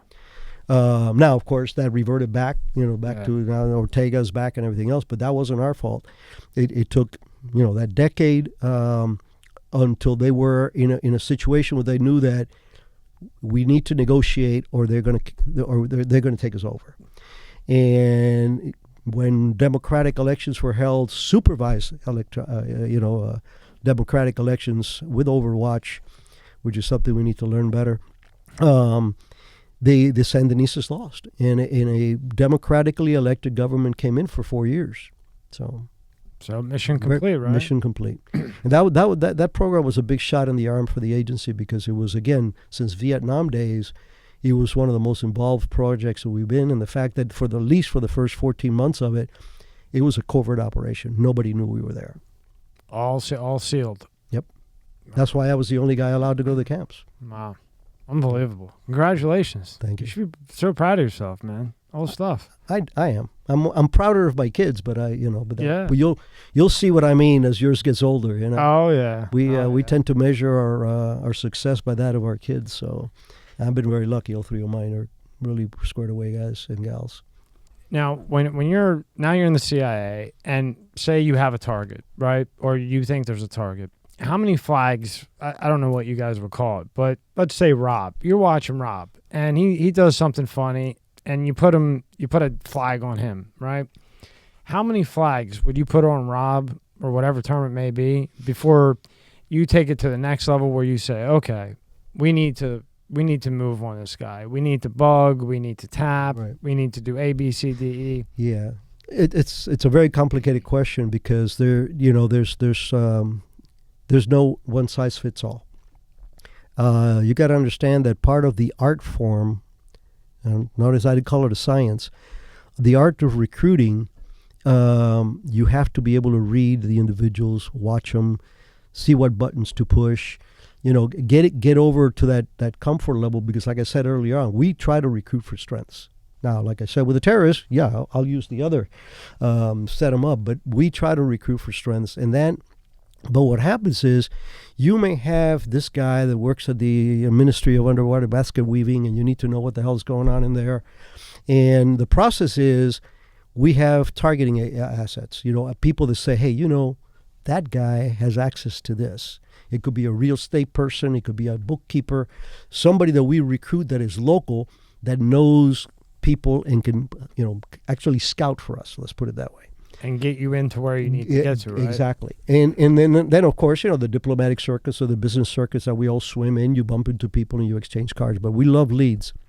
So let's say that we have Peter who has access to this ministry that we really need. First thing we do is we check him out, see what do we have in our records. Well, is he married? Does he have kids? Does he have college age kids, or his kids going to college? Does he have medical issues in his family? We try to find out as much as the person so we know what we're going into. So the next step is bumping this individual, literally getting to know them. It's contrived most of the time or brokered, where somebody says, hey, listen, I met this guy that you may want to talk to him. He's with the U.S. Embassy, and the one advantage that we have over the Soviets and the Chinese is, whether you people believe it or not, we wear the white hats. People that are trying to save their country or democratize their country or stop corruption in the country, they don't go to the Russians and go, can you help us? They don't go to the Chinese and say, can you help us? Yeah, right. They're going like, where are the gringos? Those are the guys that'll do this. So that fords in our benefit. So let's say that now, I know what this like. I know where he plays golf, for example. He likes to play golf. Okay, well, I start playing golf. We've all done it. Under whatever it takes, we got to get close to the individual. You establish a relationship, a friendship. And then what you start doing is you start asking questions that let you know what makes this guy tick. And the real tick is what keeps him awake at night. The moment you know what keeps that person awake at night, and you have a truthful, viable option to, hey, if you help me with this, you're going to sleep better, then you have a recruitment. Give me one thing that, like a time when you found out what makes a person not sleep at night. What was one of those things? A lot of it is now you have your higher... Pull out an M4? Yeah, that would do it quick. Yeah, that would.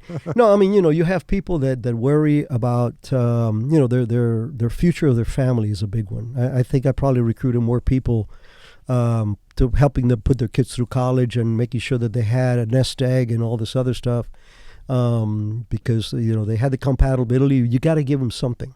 So it isn't just patriotism.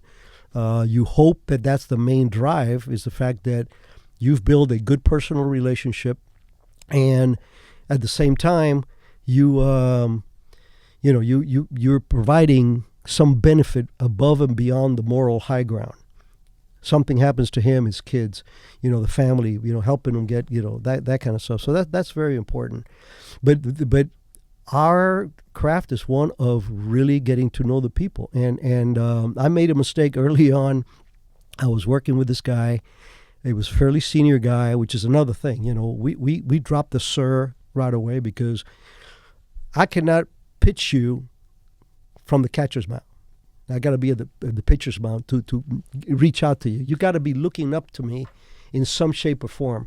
And if I am working, like in this guy who was a senior officer, and I am a third secretary of the embassy, I have to get that balance pretty quickly. And that's your temperament, the way you carry yourself. The fact that you come with the U.S. Embassy has a lot to do with it. You know, that's a nice ring to knock. But so this individual, I befriended him. We had dinners, and he was all pissed off at a lot of the things that were going on in his country. And I'm going like, yeah, well, this is yeah, but we can't, and back and forth. Comes to the point where we say, okay, this guy, I'm going to pitch him. And he was a big dude. So I did not plan it, but I introduced him to my kids somewhere along the line, because again, I had a very public persona. I was a member of the embassy. Yeah. There was events. Hey, here are my kids. And so he had met my wife and my oldest son. My little one was still at home, and so I pitched him. I said, look, we've been talking about this. You've been saying that you want to make a difference. This is, I'm going to trust you with something. I said, and I pitched him. Good move. Oh my God, he got up and he started calling me all kinds of names. Really? Yeah. He says, you've been playing me from the beginning. This is, how could you? I thought you were my friend. And he's yelling. Luckily, there was a table between us. And, it's one of those things, I hadn't planned for it, but it came. And I looked at him, I go, we've been friends now for almost a year, right? You say we're friends. I said, we've been knowing each other for about a year. Does that give me 2 minutes to say something to you before you walk out? And he literally leaned on the chair like this, and he's just growling at me, but he listened. I said, I just told you the biggest secret of my life. You know my kids. You know my wife. And I trust you enough to tell you that I'm a CIA officer and that I want you to help me get your country straightened out. Now, I will turn the tables on you. If that's not friendship, then you can get the fuck out of the door, because you're not the right guy anyway. He sat down and we recruited him. Oh, man. Oh, man. So it's taking not, him to your family is a great move. Because you showed him what he could have. That's right. Yeah. That's right. That's excellent. Yeah. So what a move. That's boss move. So now another thing you were part of was the whole Bin Laden thing, 9/11. Yep. I get lost all the shit that happened. I guess 9/11 was before Bin Laden. Yep. So no, Bin Laden was before 9/11. Bin Laden moved. Yeah, all these fucking people. Yep. Saddam. Jesus. Yep. So you were part of the Bin Laden task force, that whole thing, yep. right? Yeah. That obviously is one of my proudest moments in the the non-kinetic aspect of things. I had come back from Korea. I had been the chief liaison in Korea, and I came back to Korea, and I was a branch chief in CTC. I had gotten my GS-15, which is colonel rank for us. So I had just gotten my GS-15, and I had a branch, the Palestinian branch, about 12 people in it. And the chief of operations called me in. I hadn't been there 2 months. He says, your name has been put forward to be the deputy in a new station we're creating. And the station is going to be focusing on one target, one terror. I knew it was terrorist because it was the counter-terrorism center, one terrorist target. And he said, you would be the senior operations officer, because the chief is going to be an analyst. The guy's name was Mike Scheuer. He's not dead. Mike Scheuer was the chief, but I was the deputy, and I was the senior operations guy because I was the operations guy. So the chief of ops tells me, he says, yeah, we were doing this task force, blah, blah, blah. And I said, well, sir, who are we going after? And he goes, Osama bin Laden. And I go, who? And he says, exactly. Mike Scheuer was the only guy that really knew who bin Laden was. So we created the cell. It was about 8 of us or so. Some notables were like, there were great analysts. We had one other case officer, junior to me, but he was an Arabic speaker. We had an FBI guy that was working with us on the program. But that's the very same cell that eventually was able to get bin Laden and have the SEALs shoot him in the face. And by the way, when the SEALs that did that, they were actually working for the agency, because only we have Title 50 authorities to do that kind of stuff. It's outside of a combat theater. The sad part is that we started this in January of 96. By early 97, and he was in Khartoum, Osama bin Laden was in Khartoum, we knew what he had for lunch. We had him under surveillance. We had him under technical surveillance. What did that prick have for lunch? What, rice? What do you eat? What did that shithead eat? It's just a say. I just wonder what the motherfucker ate before you put a nice one in him. But, it was, Hopefully we out. really had him pegged. And he was in Khartoum under very comfortable circumstances. He had poured money into that country. He felt no threat whatsoever. They know who he was. He had training camps there. We knew he was bad. And all the intelligence we were getting, how he was exploiting Saudis, how he was strong-arming Saudis into paying for these training camps for radical, mujahideen kind of guys. And we came up with several proposals to neutralize him at that spot. And I'm talking about 96, 97. We already had, there was a gentleman, I talked to him in the book. He's one of my best friends, a legendary SF guy, Billy Waugh. Billy was the head of our surveillance unit in Khartoum. Oh. And he ran by him all the time. He had a safe house nearby, taking the first pictures we ever took of bin Laden, Billy Waugh took from 100 yards away. And Billy used to this day, he tells me, he says, Rick, I could have killed him with a pencil because he got so close to him. Sometimes the guy got in his car by his own.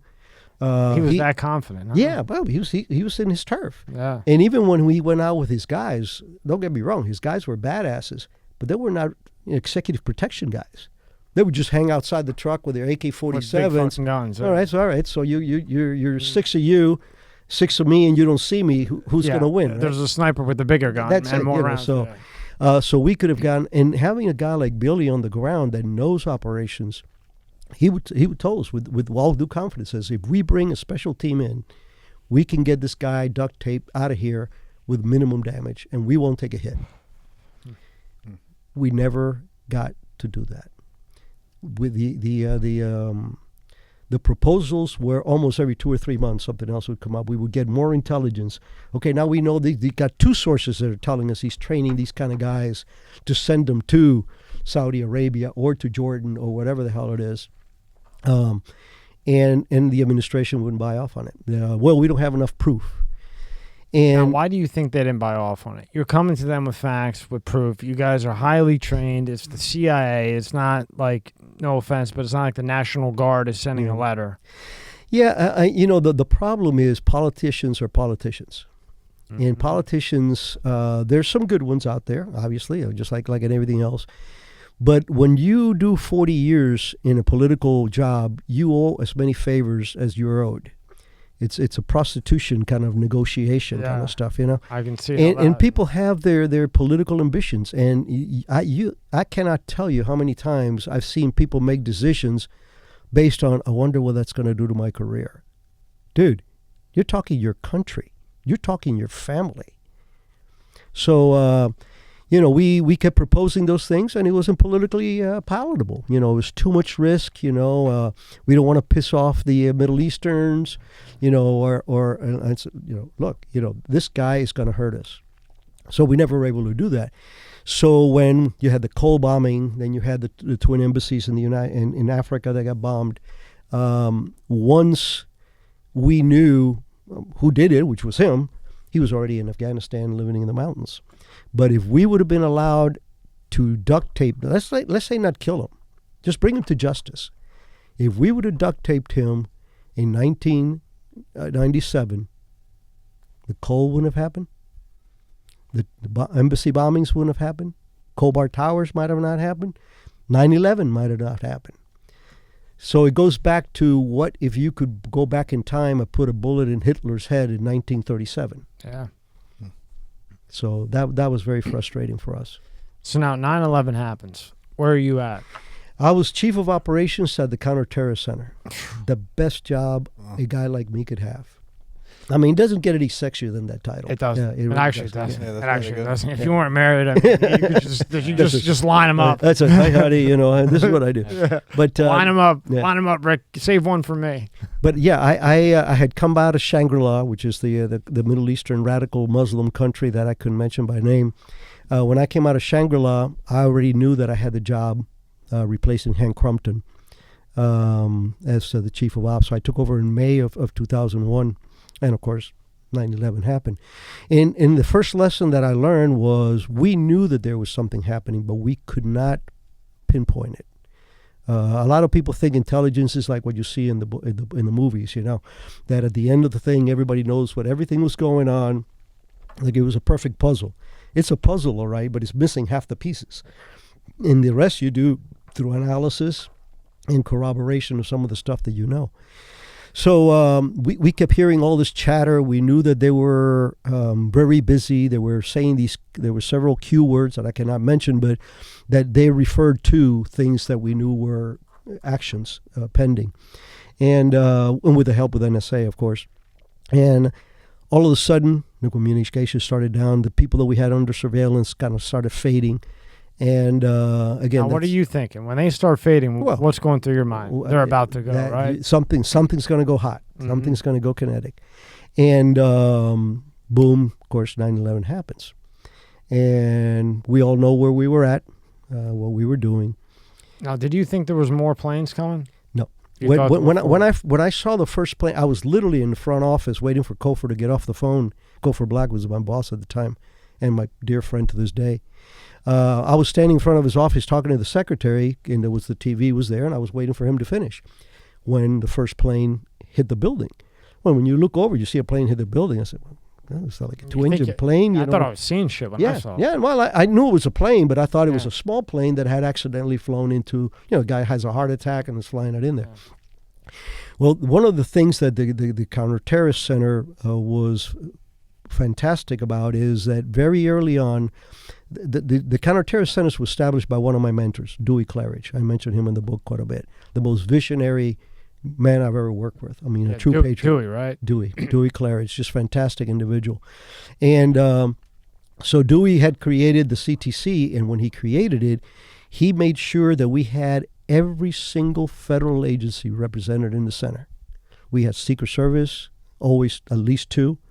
We had one of the deputies in CTC was always an FBI individual, very senior, SIS level. We had customs people. We had diplomatic security people. We had alcohol, tobacco, and firearms folks. They were all represented there, so we could, you know, correlate and pass information back and forth. Yeah. Exchange information back and forth. And we had, believe it or not, what's the people that control the airlines? The FCC? FAA. FAA. He was an FAA guy. So I'm standing there. I see the first plane hit, and we're going like, holy shit, what the hell was that? You know, I think it was a small plane. Oh, my God, that's terrible. And then he comes up and he taps me in the shoulder. And he says, Mr. Prado, we have a problem. I said, what's that? He says, we have 4 planes that have activated their emergency signal, and none of them are responding. And just as he's saying this, here comes the second plane. Boom. And hits the tower. So we knew exactly where we were up to. Where was the one? Was the one supposed to hit the Pentagon? Yeah, you had the one that hit the Pentagon. You had the one that hit you had the Twin Towers first. Towers, yeah. Then it was the Pentagon. And then the fourth is the one that let's roll. Those guys actually took the plane down from the terrorists and sacrificed their lives for it. You know. Where was that headed? Because then that was by PA, Some people right? said the White House. It was like Shanksville, PA. No. Where was that headed? They would either. We believe that it was the agency. Really? Think about it. Yeah, okay. The White House, that plane would have never gotten within a mile of it. Yeah. Would have been blown down into. They would have been blown away. I don't care if it's a passenger plane. If you're going at the White House, you're going to go bye-bye. They have the capabilities, and the jet pilots that are sitting in airplanes 24 hours a day. That anything waiting. comes within a certain range, they're on your ass. So that wasn't it. They know that. We think that because of what they struck. Bin Laden was a very smart man. The economic center of the United States, boom, the Twin Towers. Gone. The military, boom, Gone. gone. What's next?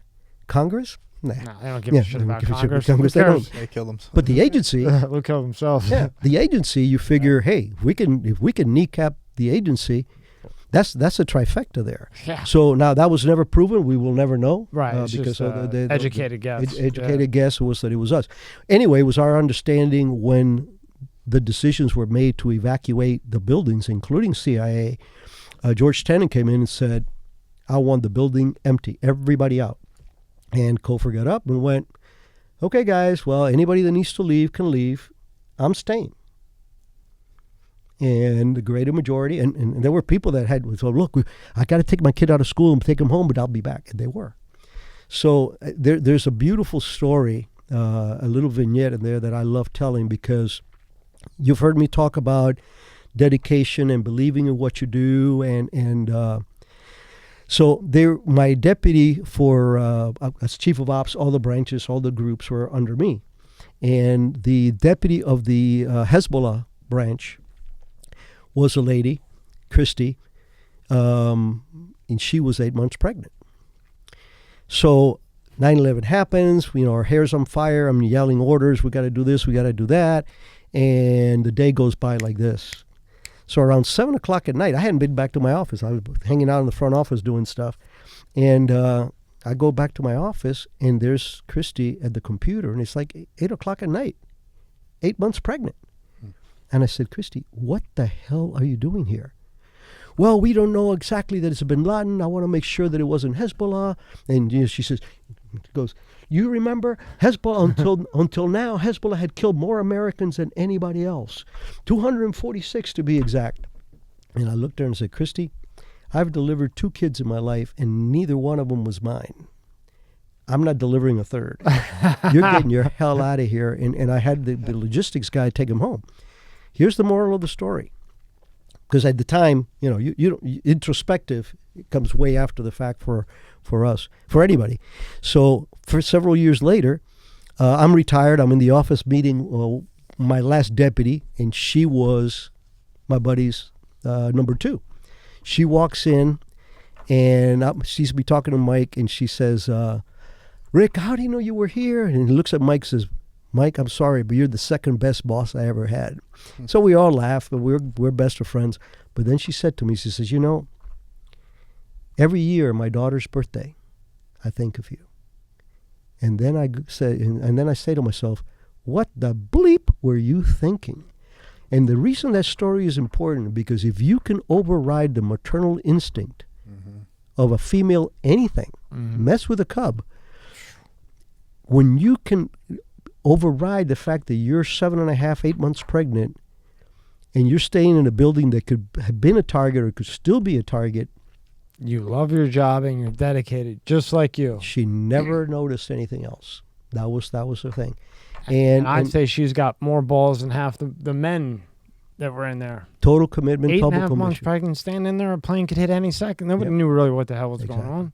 That's why I love telling that story. Congratulations to her. Yeah, absolutely. Well, but you see, the reason that I mention that is because that's the kind of people we have in the agency. Yeah, go get her. She's not the anomaly. Yeah. They're people that really believe. You cannot put up with the bullshit that we got to put up, moving our families every 2 or 3 years. I have 6 overseas tours. 5 of them were with my family. That's 10 moves. It's a lot of moves. Not and plus the normal ones. Hey, we sold the townhouse and bought a house, kind of thing. So yeah, the working undercover, the hours, all the stuff that we go through. You have to believe in what you're doing, and that's what the agency recruits. There's a lot of good people there. Now 9/12, it's the next day. What does the CIA do? What do you do? Like what are your? Because I would assume you have to put all emotions aside, and you got to figure out what the fuck happened. Without a doubt. So on 9/12, what do you do? Well, it was evident for us that we needed, first of all, get that hard evidence that it indeed was Osama bin Laden, because we need it now. We knew the gloves were going to come off. We knew that, Bush already said, I want to know who this was, kind of stuff. And we all assumed that it was bin Laden, but we're not in the business of assuming, especially when you're going to start a war. So as soon as we were able, and it was 9/12, 9/13 kind of thing, it was, what can we do? How do we attack them? And of course, we have very smart analysts that follow all these accounts. And the consensus was, we need to neutralize the Taliban because that's the military power in the country, and thus then be able to get after Al-Qaeda, which are dependent to the Taliban, and they're not as visible as the Taliban. Taliban had real buildings, real airports, real planes, and all that kind of crap. So the decision was made very early on that we're going to send eventually troops into and target Afghanistan, target the Taliban. So the first thing that we did was we put a group together under Gary Schroen, and the book he wrote a book called First In, and people don't understand that the first American boots in Afghanistan were all CIA people. Really? Every single one of them. Huh. If you watch the movies 12 Strong, did you ever see that movie, the one about the Green Berets going into Afghanistan and, fighting the Taliban? It's a true story. It's a fantastic story. 12 Strong? 12 Strong. There's one huge flaw with it. CIA is not represented in that whole mission because CIA, under that administration, decided not to play. But here's what really happened. We had 12 guys on the ground that went to knock on the door of the Northern Alliance. The Northern Alliance was the one ally we had. They were not narco traffickers. They were the freedom fighters. They were the only people opposing the Taliban. And as you may or may not remember, before 9/11, the leader of the Northern Alliance was assassinated during a fake interview by the Taliban. By the Al-Qaeda. By Al-Qaeda, right? They literally took him down. But Gary had served there, spoke the language, and he went with his paramilitary. One of the guys, JR, is a classmate of mine, and those 12 guys were on the ground. When that first helicopters, that ODA, SF ODA, landed in Afghanistan, it was our guys vectoring them in. That doesn't appear in the book, in the movie. The second thing is, all the stuff that they said that the Green Beret guys did in the movie did happen. Some pretty hairy shit. But for every SF guy that was there was an agency officer next to him. My friend, my classmate, literally shot a Taliban guy from his horseback when he was riding a horse with a pistol. With a pistol? He shot him. Well, he's While riding. he's moving, shit. Yep, Yeah. yeah, and he shot him with a pistol. Good They for were him. they were trying to get away from an ambush. They ran into an ambush, and so my point is, here we have an opportunity to showcase what the agency really does and how important we're in this role. It would have been so nice to say that the very same story, because it was all factual, but put the right players. Put the right players in there. that deserve the credit, That right? deserve part of the credit. Now, what were you thinking? Maybe, because on the outside, after it happened and things kind of died down, you would watch it 100 times, and then you start with the conspiracy bullshit, on the outside, and it looked like there was a bomb on the bottom because of the way it crashed, because the way the building went down. Now I know. Yeah. I'm just saying. Yeah. Oh no. I'm just saying, like. There's all kinds of things out there, but because that's how it looked, right? Because when you destroy a building, you put the bomb in the bottom and it comes down like that. So when the plane went in like that, it was kind of odd the way it went down. Well, what happens is the weight. I mean, look, the biggest mistake anybody can make, whether it's mixed martial arts or life, is underestimating your opposition. And one of the things, the prejudice that we have as Western world is, all these terrorists are a bunch of camel jockeys. Oh, no, they're not. Guys, the people that flew those planes were educated engineers. Oh, yeah. And you don't just go to class and learn to fly a 747. They were smart people, and they had engineers that knew what damage could be done to the building. And you're talking just the fuel alone one of those planes has, plus the impact. You're talking millions of tons of crap going down. So that's the collapse. That's why I asked you that. So you admit. Yeah. And I've heard it. I've heard it all. I heard it. And, you hear it enough, you start, well, maybe. But then, that's why I asked you, because when you think about it, you have that much fucking weight on top of that, the building, right? It's going to collapse. Yeah, it's going to go down like that. Yeah. But here's the thing. But you don't think about it because the fucking... They put the doubt in your head. Yeah. A little bit. But here's the catch right there, though. we cannot keep secret what we're doing in Ukraine. How are we going to keep secret the fact that the bomb was really something that was planned in the... It's going to leak. It would have leaked by now. There's no way that would have lasted more than a few months.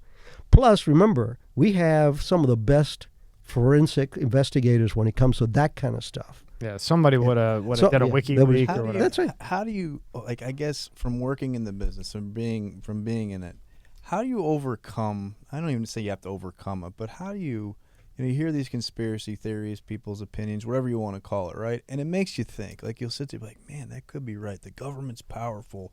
The government doesn't want us to know anything. They're doing secret stuff, which they are. Of course we know this. Yeah, of course. But, 9/11 was set up, and this was happening. The CIA's involved with this. How, as a person who worked in it, just say, guys, this is a little ridiculous? Yeah. Well, it starts very early on in our training. The first thing that they tell us, we don't do politics. We do intelligence and covert action. So I don't preach my opinions. If I know something, I can comment on it. Mm-hmm. But when you see things like that people are coming in, the first thing that comes into my mind is, who is giving us this information? Who is poisoning this water? Because you know what? If 9/11 would have happened in the Soviet Union, I would have been saying, hey, that was an internal job. Because why? I want them to be demoralized because that's my enemy. So a lot of these conspiracy theories may not, but in some cases I'm sure that it's happened. They're instigated by powers that are trying to undermine us. Yeah. Break the confidence. Don't love your military. We're seeing it again, guys. Yeah. Don't trust your police. All policemen are bad. Defund the police. That makes perfect sense too. It's like they throw it at the wall and see what will stick to get you to not have faith and confidence. And it hurts you. I mean, they know that they're chipping away at that fiber, and that's what they need to do. Because look, there isn't a country in the world that can beat us militarily. And I'm not talking about nuclear, okay? Nuclear. Yeah, that's a whole different there's no winner. Yeah. Let's face it. People don't understand. If there's a nuclear war, that's it. 10% of the world population may survive because, the pollution and all that radiation and all that other shit. But there is no military power that can beat the United States. And we just saw what happened to the Russians with the Ukrainians. Yeah. So you don't think even China would give us a good run for the money? They would give us a run for the money, but you know what? They would go cyber though. They would do the cyber. They would do all the, but we're talking war here. Yeah. And who has been in war for the last 20 years? We have more vetted warriors. Yeah. Well, I mean, we have more warriors as a nation anyway because we are a nation of warriors. When you think about it that way, yeah. But our guys and gals have been doing this shit for 20-some years. That's right. And they've been kicking ass. So you're talking, lieutenants that are now generals that have been through 20 years of this experience. And all the people below them benefit from that. So how do you weaken your enemy? 20 years of experience, but while they don't have the actual fit, because you can train all you want. That's right. Right? Yeah. Just like you were talking earlier about something. But, like basketball. You can play all you want by yourself in the court. But then when you go into the game, it's not the same. That's right. Yeah. And it's a lot different when it's real time and not real time. Exactly. And then how many, we have operatives all over the world, right? Different countries. We don't even know where they're at. Yep. How many other countries, China, Russia, Japan, I don't know the ones. I know you can't give me a number. No one would know a number. How many of those guys, their secret ops in their countries, do you think are in this country? Oh, a great number. A great number. You got to understand, every country has an intelligence service. Sure. Every country. The Israelis have it. The Peruvians have it. The Costa Ricans have it. I mean, different degrees and different goals. In the case of a lot of the intel services, they are focusing more on the internal situation or the immediate geographical situation. So say take a country like Colombia or something like that. They're worried about what's going on in Peru, what's going on in Brazil, whatever it is, and they may want to be finding out what it is. But the Chinese, the Russians, the Iranians. Those are all big program operators. Now, the Europeans do too. Sure. But they're our allies to a certain degree. The Brits definitely are. So the influence here is tremendous because they know they cannot beat us militarily, so they got to chip away at something. That's why you have like the Chinese guy that gets recruited and everything else in the slide that you had up a little while ago. So every service, I'm a very big pro-Israel kind of guy. I think that we can learn so much from them. Mm-hmm.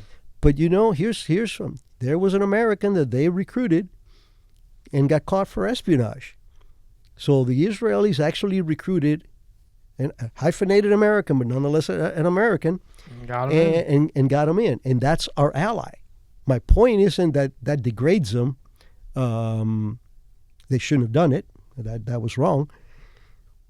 But every service has their special interest. They need to do what they need to do to protect their country. And if it was recruiting an American, going like, okay, we better not get caught at this one, but we need what this guy is going to provide. But you think there is a good amount. When I say good amount, I don't know a number, but hundred thousands. I couldn't begin to guess, but I can tell you that the infrastructure is there. I'll tell you a short story that applies to that. 9/12ish. My counterpart in the FBI, Mike Rollins, was the SAC for counter-terrorism in the Washington, D.C. area, old friend of mine.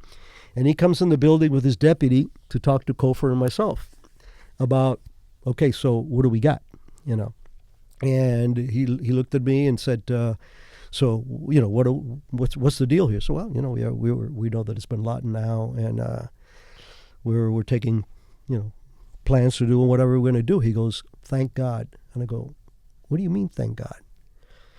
He says, Rick, if it would have been Hezbollah and we went after the Iranians, they would bleed us in this country. I said, I'm the chief of ops on the counter-terrorist center, and I didn't know that. And he, yeah. Well, he went real fucking quick. You're the chief. Yeah, Well, but remember, I'm CIA. My stuff is outside the country, but as a courtesy, goddammit. Yeah. But his point was this. He says, Hezbollah has cells in this country that are sleeper cells. Just like the North Koreans, and I can speak North Korean until the day is gone. North Koreans have cells in this country. Not necessarily to attack us, but because they're procuring, those embargoed goods. And when you say cell, what do you mean by cell for those that don't know? Usually a cell is a clandestine group of people that may not even know each other. They have a common connectivity, and they're used for let's say the Koreans. The Koreans are not in this country spying necessarily, okay? If there's a Korean embassy, South Koreans, whatever, that's different. There's no North Korean embassy here. But what they do is they recruit assets that they will, bring into the country, or Americans that they meet overseas or whatever it is, and recruit them, and they become operational. They get training, and then they're just sleeper. All you have to do is be who you are until I tell you otherwise. And so those are the cells. And Hezbollah had targeting cells. The North Koreans worldwide, this happened to me when a very good friend of mine, a colonel, asked me to give a talk in North Korea. So I went over there, and this is when the saber rattling, this is about 4 or 5 years ago, when the saber rattling was really, really high. And I said I had a group of their best analysts sitting there, and I said, ladies and gentlemen, I'm not going to talk to you about the peninsula. You guys know more about the North Korean peninsula than I do because I've never been there. You guys read everything. I'm going to tell you about the worldwide presence of North Koreans. And they went. I said, let me give you an example. There's over 50 North Korean missions in the world. Wow. Every single 50? one of them. 50. Easy. I think it's 54 last time I counted. Embassies in the world, which de facto are their intel. Their only mission is to make money for the regime and procure illicit, those embargoed goods for the regime. So these individuals are not giving funding. They have to actually go out and do illegal things to make money, to buy the computers, and then recruit, some Latin American schmuck that has access to the United States and buy this and buy that, and that kind of mentality. And I alluded to this a little earlier. There's intel services everywhere, but they usually have a limited numbers of enemies. North Koreans only have 2 enemies: South Koreans and us. Mm-hmm. There's nobody else that they're against. The Cubans, same thing. The Cubans only have one natural enemy: us. We have everybody, because I just told you, even Israelis have recruited our people. So it is a very, very different angle when you're looking at it that way, that it is, the presence is here. And when you look at the fact of like Cuba, China, Russia, right? The way that they keep their communist thing is, they're the scare. You're afraid of them. The media, they control the media. They That's control all that internet. No social media. The stuff that goes on. You hear the term thrown around a lot nowadays. Oh, we're turning into a communist country. It's turning to communism here, and it is. Sometimes I think it's overused, in my opinion. But do you think, and you can't come from communist Cuba, that the U.S. is slowly on that verge to communism, in your opinion? I will tell you that the whole world is dancing again with socialism, okay? And what you got to understand, there's a very big difference between welfare of the people and evenness, opportunities, and all that. That's not socialism. Socialism is nothing more than a mask for the communist to wear. And what I see this troubling is the trend that so many of these countries are, going back to that, utopic fantasy. We were talking about, on when we went out for the break, that we look at things with the sorry, brain fart here. With all the time. Yeah. well, wait till you get to be mine. When you have, I lost my train of thought completely on that one. Where we were at? Just with communism. Do you think we're slowly on our way there? You said. Yep. So when you have people that do things that make absolutely no sense, we were talking about defunding the police.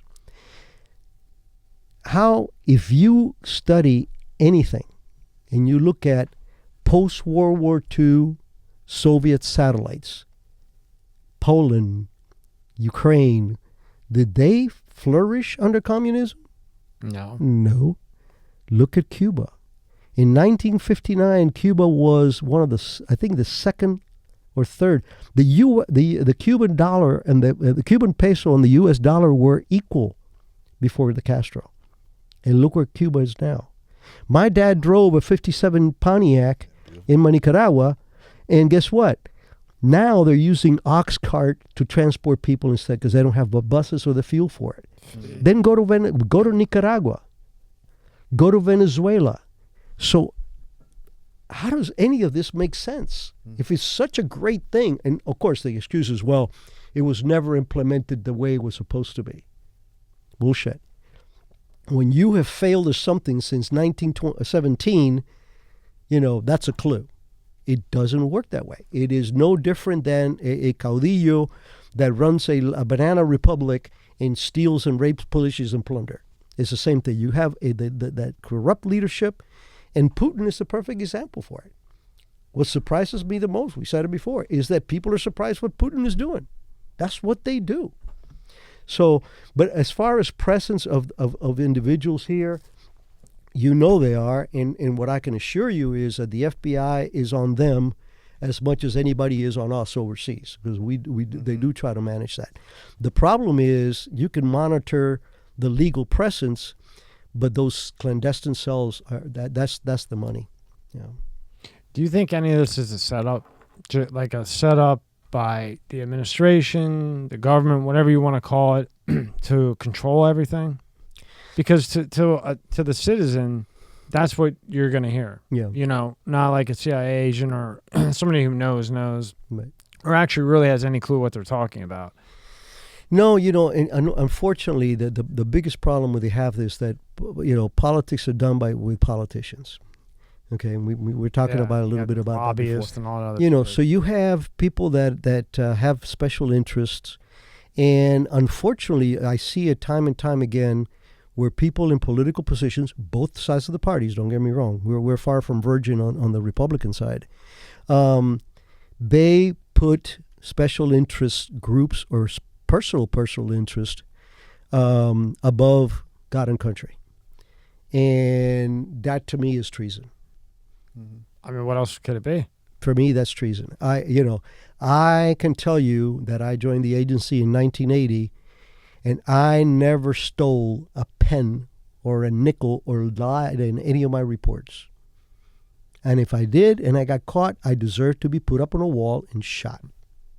And that's how you should think. As if you're going to be a CIA agent, right? If you're going to be a Green Beret, if you're going to be a Marine, if you're going to go into the military, even if you're a National Guard, Yep. if you're going to fucking lie about what could possibly hurt my family, your family, his family, It's crazy. Or cut accommodations. line them up and just go. Psh.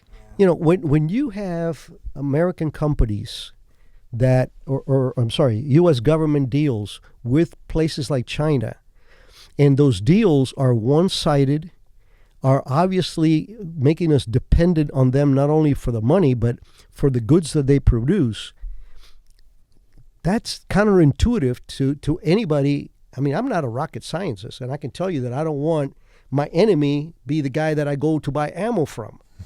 Yeah. I mean, really? And that's exactly what we do. Or please, I need penicillin, and I got to buy it from my enemy. And like you just said, the Pontiac at 57, banging, Castro comes in, boom, done. Okay? Trump, whether you like him or not, he had Putin under control. The economy was on fire. China wasn't even thinking about making a fucking move. The police were funded. You know, things were getting taken care of. And the other countries, again, whether you like him or not, they feared him. Of course they do. He went to fucking North Korea buying. Can you imagine how many times they probably said, no, don't go? Yeah. Not a good idea. He said, no, I'm going to go. Secret Service, you stay there. Let me talk to this guy. And because he went there with Kim Jong-un one-on-one, the little I know, that you know a hell of a lot more. He diffused a lot. Kim Jong-un, in my opinion, respected him because he came there with his balls. Not only Kim Jong-un, the world. The world. Yeah. You see, look, I don't, like I said, I don't. I'm not trying to get political. We're just talking about we're talking how facts. things were. We're Facts. talking facts. Yeah. And that's my world. I'm with that too. For me, it's statistics and I don't like the political thing anymore than for you. me, to me, it's just too dirty for my taste.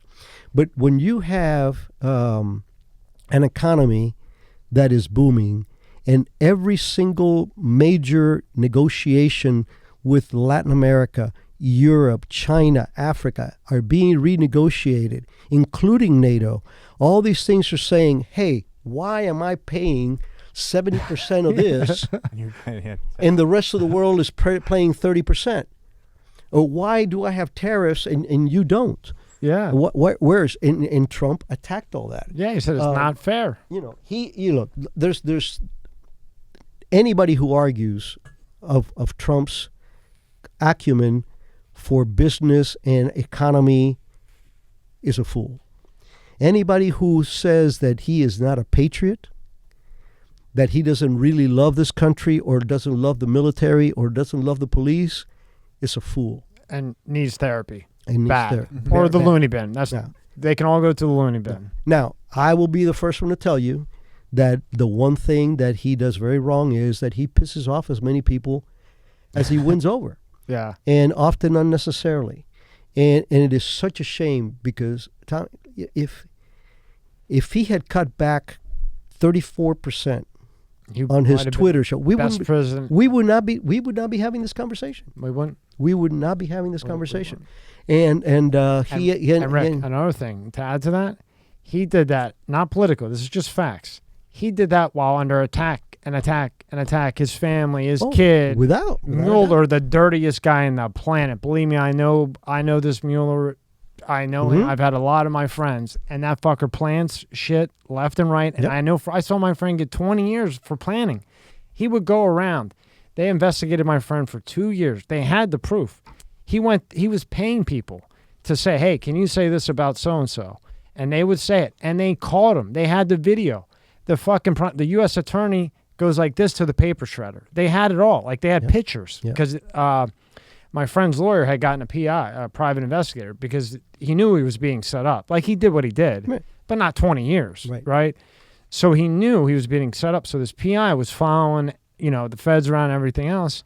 And Mueller's team, before he became what he was literally paying people to just give a bullshit statement.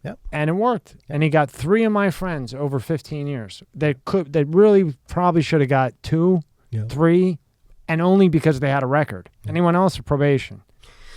And that Mueller tried for 3 years to get his ass. And if there was one thing he could have found, fabricate, pay off, he would have. Absolutely. We're going back to you can't keep a secret. If he really did something like this on the side, who's going to keep it a secret? Nobody. Eventually comes out. But, it's a shame. I hope we have somebody that steps up, that has the acumen and the philosophy and the love for country and the love for duty that Trump did, but has a little bit more of a bridge building mentality, and you got to fight so hard. As a family person, I can tell you, even with family, you have to work hard at making unity, not dissension. And that's one of the things that is killing us. I mean, we have resultations here that are worse than they were in the 60s. And anybody who says things haven't improved for everybody in this country, because things are better. I mean, we have more equal this and we have more equal that. Are we perfect? Hell no. Is there prejudice? Absolutely. We're human. But we need to try politically, even politics has always been dirty. But go back to the 60s, at least the Democrats and the Republicans, there were certain things that they would agree with, especially if it meant the security and the sanity of the country and the economy of the country.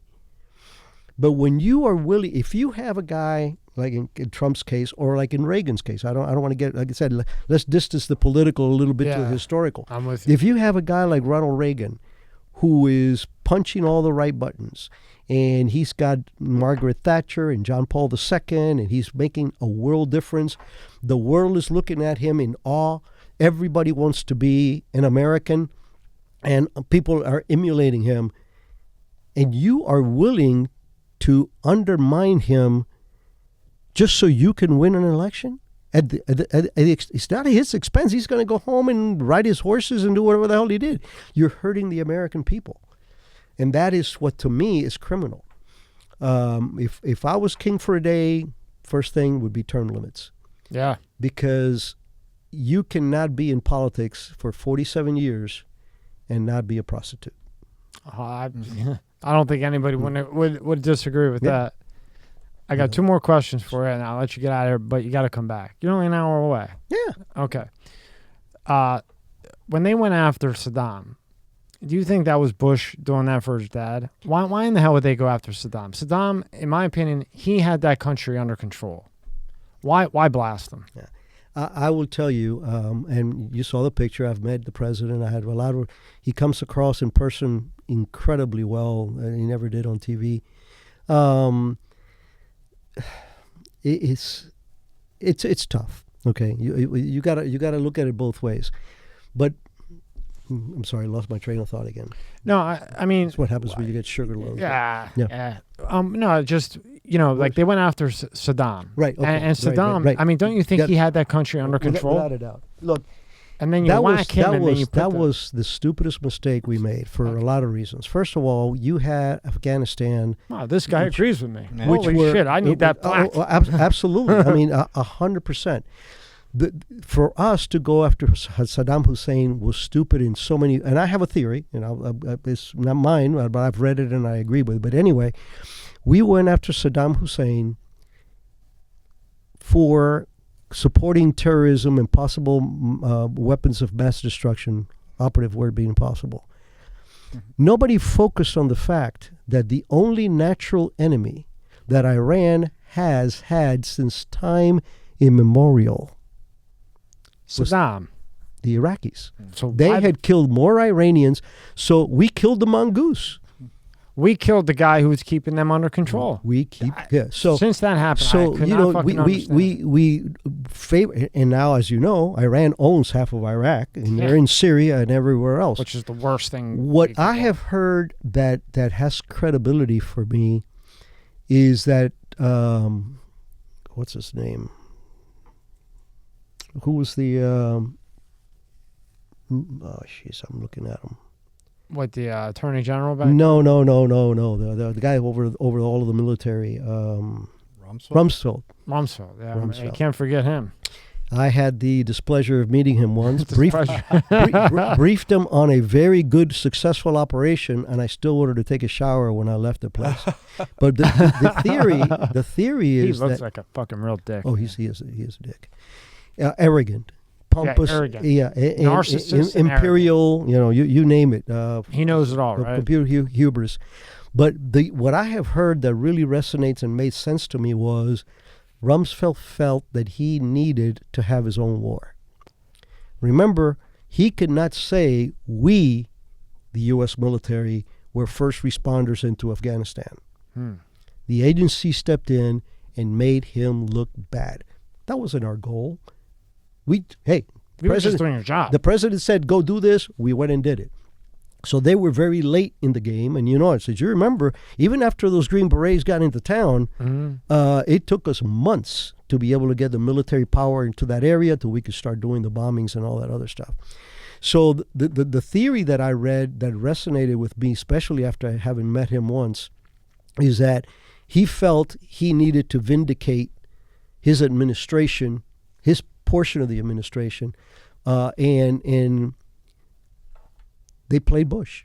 His father's thing, I think that was more of, I cannot see a president of the United States be willing to put thousands of men and women in harm's way to avenge something that didn't happen. When you say that theory of Rumsfeld, now thinking about him, and just from my little shit experience when I was younger, I watched body language just naturally.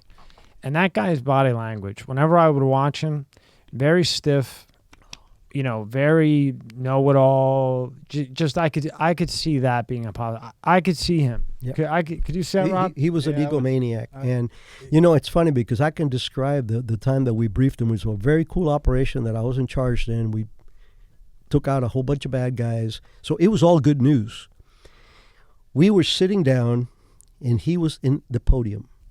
He was literally behind the podium, just leaning, taking notes, not even making eye contact. Like he's God gift on earth. It was, I'm going like, I've never met anybody this arrogant. But that wasn't my idea. It's something that I read, and I said, knowing what I know, that has more credibility for me than any other reason for going in there. I'm with that because, you obviously that arrogance can make you make a decision like that. Oh, well, that is based. And again, how do you look in the mirror and know that you made a decision based on your ego that costs thousands of lives and trillions of dollars? Probably doesn't give two shits. He doesn't. He's probably sitting on his boat, whatever lobbyist paid him off, threw something to him, having a great time, and could care less. Yep. Last question. What exactly is SEAL Team 6? I always wanted to know exactly what SEAL Team 6 is. I know what Delta is. Yeah, it's the Navy version of Delta. I mean, okay. That's the only way you could describe it. They're Monsters, right? Yeah, they are. They're the best of the best of the best. I mean, you look. Are they the top? I think they're equal. I think Delta and SEAL Team 6 have a little sometimes a little different lanes. Remember, the Navy does work the water. Yeah. But they're incredible land fighters. They're incredible soldiers, just like SEALs are, and just like all our soft guys are.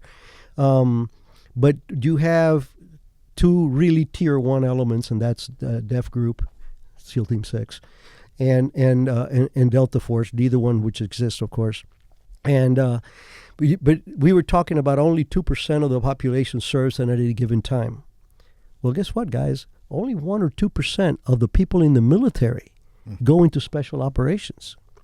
And out of those 2%, that's served, and 2% of that are Green Berets, imagine what percentage become Delta. So it is it Point is 0.00002. exactly it is the elite of the Can you elite. imagine that fucking training? Well, it is. Well, it never stops. I've had the pleasure of going to. They call it the Red Roof He Inn. says the pleasure. Yeah, yeah. I had the pleasure of going to the Red Roof Inn a couple of times and watch them do their stuff. What'd you see? It's just amazing. We went in there, and the guy that was the chief of ops at the time was a good friend of mine, and of course I had all the clearances and everything else to go. And so I went in there with him. When I started my programs, that was one of the places I went. I went to both SEAL Team 6 and to Delta, because I went, why am I going to be reinventing wheels? Let me see what they have, and I'll take the wheels that they need, So first of all, they showed me their toy rooms. I mean, Delta had a warehouse. And I'm not exaggerating, but I'm trying to organize it. Imagine a warehouse the size of an airport, and on this side is 22 ammunition, and then there's 25, 38, 308, and then at the other end you have RPG-7s, and over here you have Stinger missiles, and these guys would walk in there and go, yeah, I need to train with the Stinger missile. Oh, okay, you want one or two? We're driving through the compound, and they weren't doing this for us, because, we arranged this trip like 2 days before. It was just us. we were friends. We're driving through the compound. Here comes this helicopter with guys hanging under. They hit a building. They're rappelling down. They're blowing shit up. They're shooting everything up. And I'm going like, cool as fuck they to do watch, this man. every day. You can go, it's just, that's all they do. That's what they do. They're the best of the best. It's just amazing because every time I think of like a special ops person or somebody like you, I just think like they're like such badass dudes, like crazy motherfuckers. And then they go home and they put on pink slippers, the thing at feet, and just they're the chillest people in the world after that. Yeah. But in that moment, it's like. But those are the most dangerous. Correct. But they're dangerous for a reason. Yeah. They're dangerous to the enemy because they honestly believe in what they're doing. Yeah. And of course, the people that rise to that level also believe that they're the best at doing what they do. And they are. And in my book, they are. In book, they are. Pull his book up again. I gotta get that book. Gotta get that book out, man. That's a great book. Appreciate it. It's really, really good. Audible's good too, and it's good that I remember we were talking earlier how you picked the guy from Amazon, because you can listen to like a sample on Apple. Did you hear that one? No.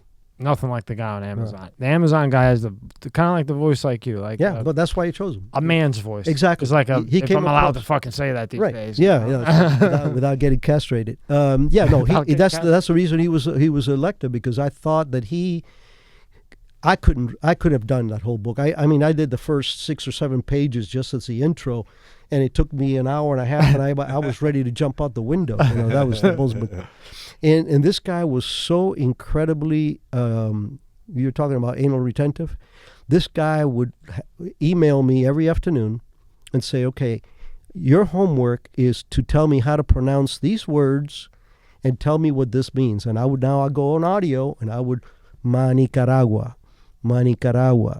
And so when he now spoke, if you read throughout, there isn't a single mispronunciation of anything because he was that anal. A super, super guy. I'm very happy with him. And, I don't know if you know this, but the book a couple of weeks ago became editor's choice for biographies and autobiographies on Amazon. Oh. Wow. Congratulations. Yeah. So Holy shit. So New York Times bestseller and editor's choice on Amazon. Yep. Yeah. And he's been bestseller on Amazon, but like in military things and and then all of a sudden it's like, hey, when it comes to biographies and these kind of things, number one. Congratulations, and you deserve it. Thank you. And before you get too big, you got to come back again. It'll be my pleasure. Before this guy's doing series, correct? They'll probably turn this into a series. Netflix. Yeah. That's would you do that? That's been took. Well, I would do it. Of course, I would. I wouldn't. I don't know that I would do a movie because a movie is entertainment, and I want education. My book is entertaining, but it's educational. And it's real. And I don't want, the socio-political things to spill over into the movie or the politics of things. So where you have a documentary, like maybe 4 or 5 mini episodes that talks about the experience of what is communism. This is what firsthand what you see as communism, the plight of immigrants.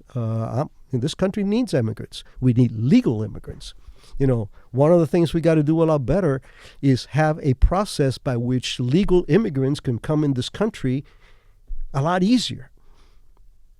Button down the borders and then have systems where you can have people come in and you know who you're letting into your house.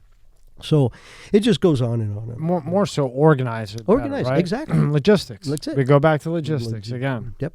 And totally off the point of everything we're talking about. I'm looking at that picture up there, right? The one to the left, where the suit. Mm-hmm. Yeah, that scared me. Badass we talked about. Yeah, when I first got his book, I said, "Man, you look like a bad mother," right? I don't know if you've heard this before, but that picture, for some reason, I'm looking at you and I'm like, remember the Dos Equis guy, the most interesting man in the world? I see that. I don't know. I see it. I'm like, the most interesting man in the world, and you are the one of the most interesting men. Yeah, I've gotten a lot of flack for that.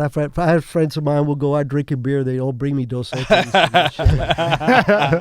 You got to get a hold of that guy and get 20% of what he's getting. That's right. There you go. That's when he's getting every one of those reads. I bet. But all right, thank Rick. you, Well, guys. it's been a pleasure. I love what you're doing with the love kids. coming back. Awesome. Let me know. Definitely. Absolutely. Love what you're doing with the kids, chasing them down. If you need donators, I'd be happy to donate. I want you to sign one of these books. We're going to put it up on the website, or not on the fucking website, on Spotify. One of the followers will get it signed to them. So I appreciate that. I will definitely do this, whatever you And if you didn't buy it, and follow me and watch Spotify and get the signed book and buy the book anyway. So you have both. You plaque the signed book and you read the book that you buy. Or get the audio and buy and win the book. Yeah. Because you got to get something. That's right. That's right. All right, Rick, it's been a pleasure, and I will see you soon. Rob, anything? That's it. Other than this is the man. The most interesting man. Most interesting man. This best interesting man needs a drink. I'm going to take you up on something. You got it. For me to sign your books. Thank you very much, sir.